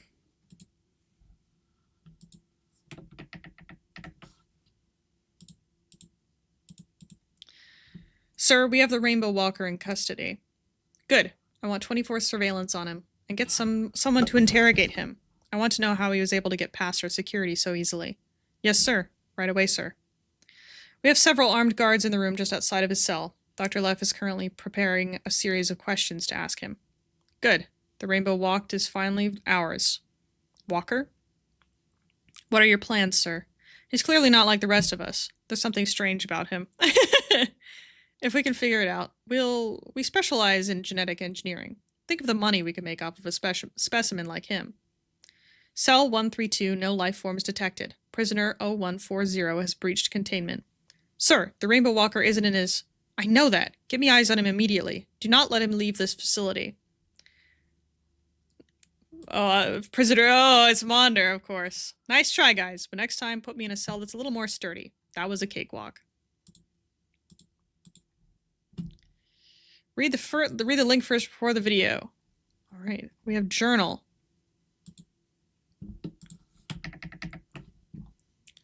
Hi, Virgil. Did you just pat me? Oh, is the pat? I hope the hand. Okay, good. The pats are on me. They were below on Beef Cam earlier. Hello, journal. Today I went spying around the fortress of Kindlegrim, and if I said so myself, I was practically invisible. I even snuck into their monthly meeting. No one even noticed me. Hee hee. I should start a spy company or something. Anyways, I did follow some of the members of the faction, and they were doing so much boring stuff that I fell asleep. I also tried following the masked leader person, but it's like they knew I was there. I had the best hiding spot, too. I tried looking for the ghost person, but I couldn't find them. I will one day. Trust. I also had tea with Marana by the beach. Marana! It was so nice. I really enjoyed her company. She suggested to me that I should start writing what happened in my day in a journal. I don't know what else to write. Marana is going to sleep over and tell me a story, but I will probably fall asleep before she starts. Is that interesting? My hand is cramping. I hate writing. Not Marana! Alright, we have a video. Queen of the sod and the frosty and earth, I go before the cycles that leave us pale. You demand the harvest, you demand the bone. Freeze my weaknesses, strip my spirit to the bare branches, so that I may be remade in your ruthless image. Take what must perish, for I decide the death you bring by embracing it as my own.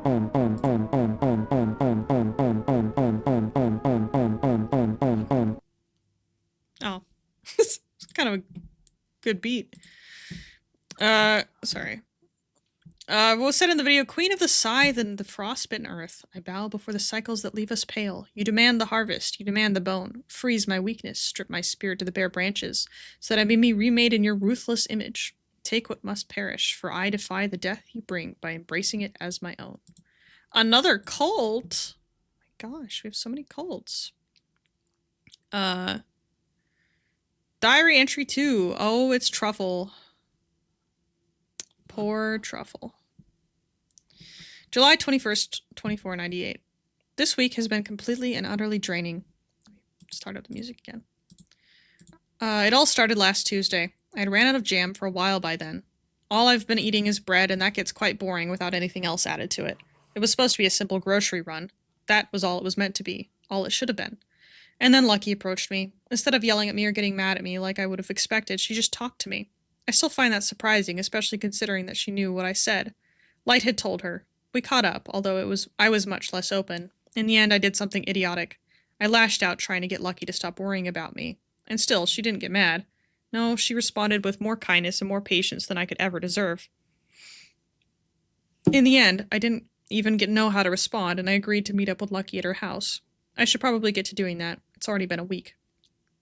At the very least, the rest of the week was fairly calm, just more of the same. Harvesting wheat, getting water from the nearby river, making bread, and going to the weekly faction meeting. Speaking of which, the announcements were rather tame, to me at least. Lucky sat by me. We didn't really say anything to each other, just the occasional glances. I should probably write about what was announced just in case I end up forgetting. The new hospital is apparently being built and will be completed soon. It's nice that we'll have a place to get medical care that isn't ran by Magos. The resource center apparently needs donations, specifically containers. I have a bit of spare wood from building up a house. Maybe I can make little boxes out of that. Light also gave an announcement, but it was a bit odd. Waters has apparently been found, and she was very weird about it. She wouldn't give his location or allow anyone to come give him resources or allow anyone to visit him. I mean this as respectfully as possible, but she's not good at all at hiding things. Something is very obviously wrong, but it isn't any of my business.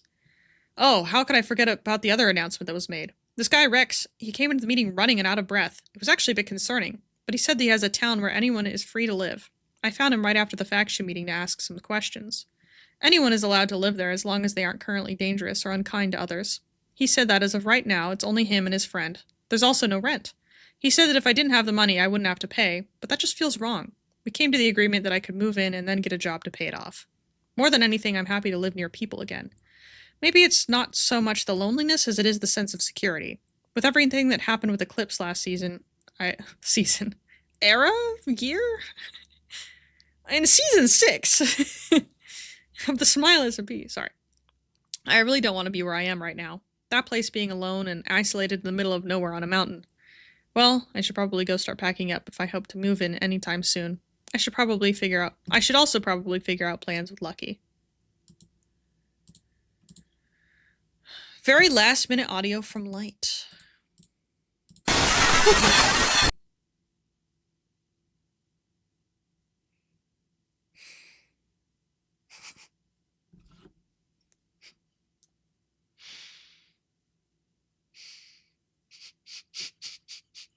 Light? Light, I love you, Light. Please. Please put a loud sound warning. Jesus Christ, that scared me so bad. Oh my god.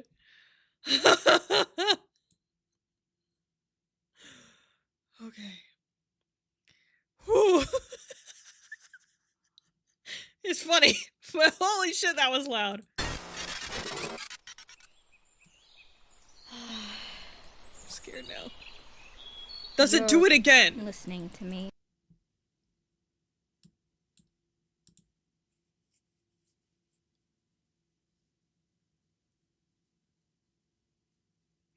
Also, I recommend, I think you're using Audacity. When you're looking at the audio as it's out, you'll see that your speaking is going to be about this big in wavelengths. And then that is going to be like huge because it's really loud. Make sure everything is about the same at like a good medium volume. Should fill up like 60 to 75% of like the wavelength height. It doesn't do that again? Okay, cool. But yeah, just for the future. Aren't you? I shouldn't be surprised about that.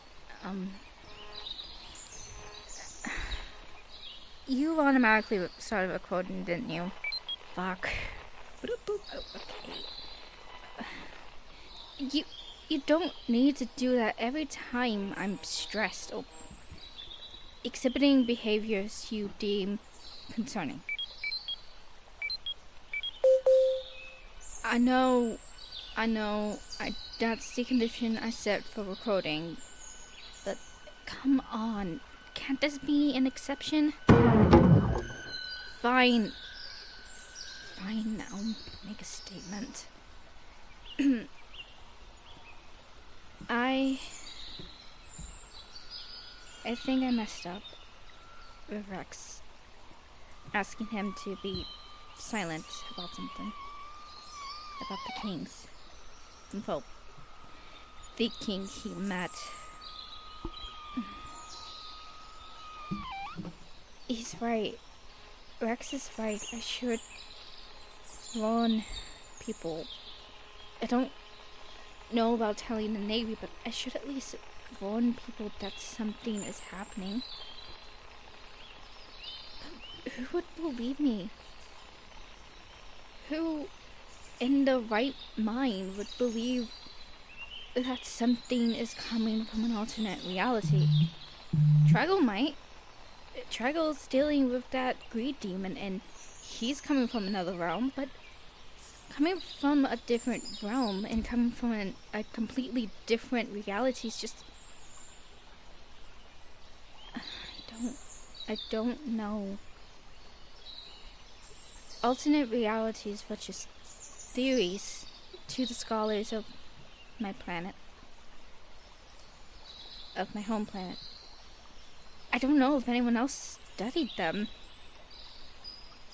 And if they did, all they have were theories.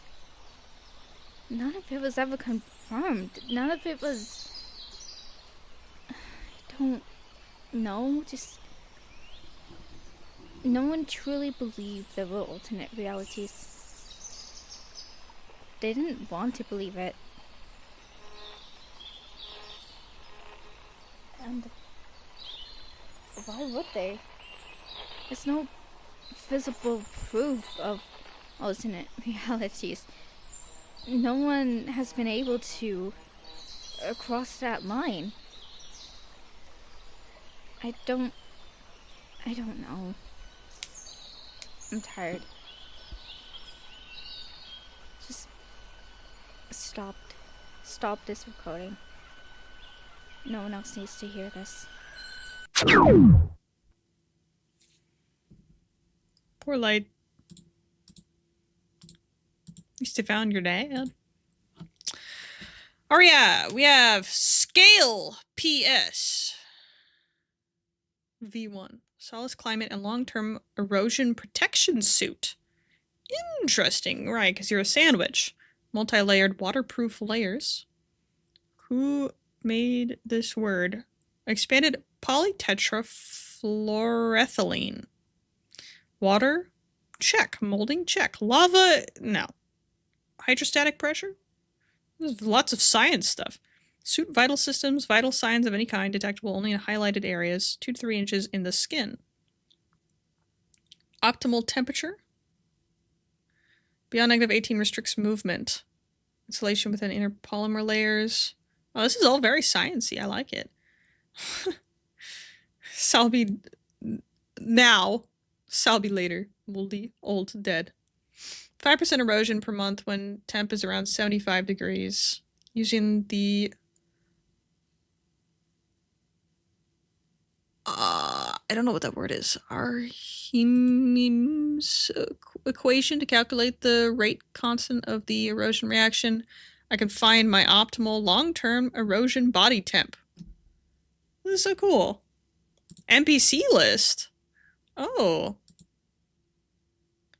Orion's NPC list. Oh my gosh. That's so cool. I would love for people to make NPC lists of characters that people can use from, you know, like people who are living in your faction that aren't, you know, like whatever. People who... Because Solace has more than just the people that are like active on the SMP. There's like thousands of people who live there probably. But we don't see a lot of them because they're all NPCs. Arrhenius, thank you. This is really cool. I love these. I love when people get really in depth about like the like science of their character if they're like something that we don't know about. Like with Freya, I love writing about like Lumeran, like how they do things and whatever. I'm not super mathematically, scientifically brained, but like thinking about how, I don't know, hypotheticals and stuff is really fun. But I love this. All right. That is finally Lore Tuesday. 3.5 hours later. If I'm gonna do some more marketing this week. If more people come in and there's more lore stuff going on, might have to make Lore Tuesday and Thursday. We'll see. But see y'all later.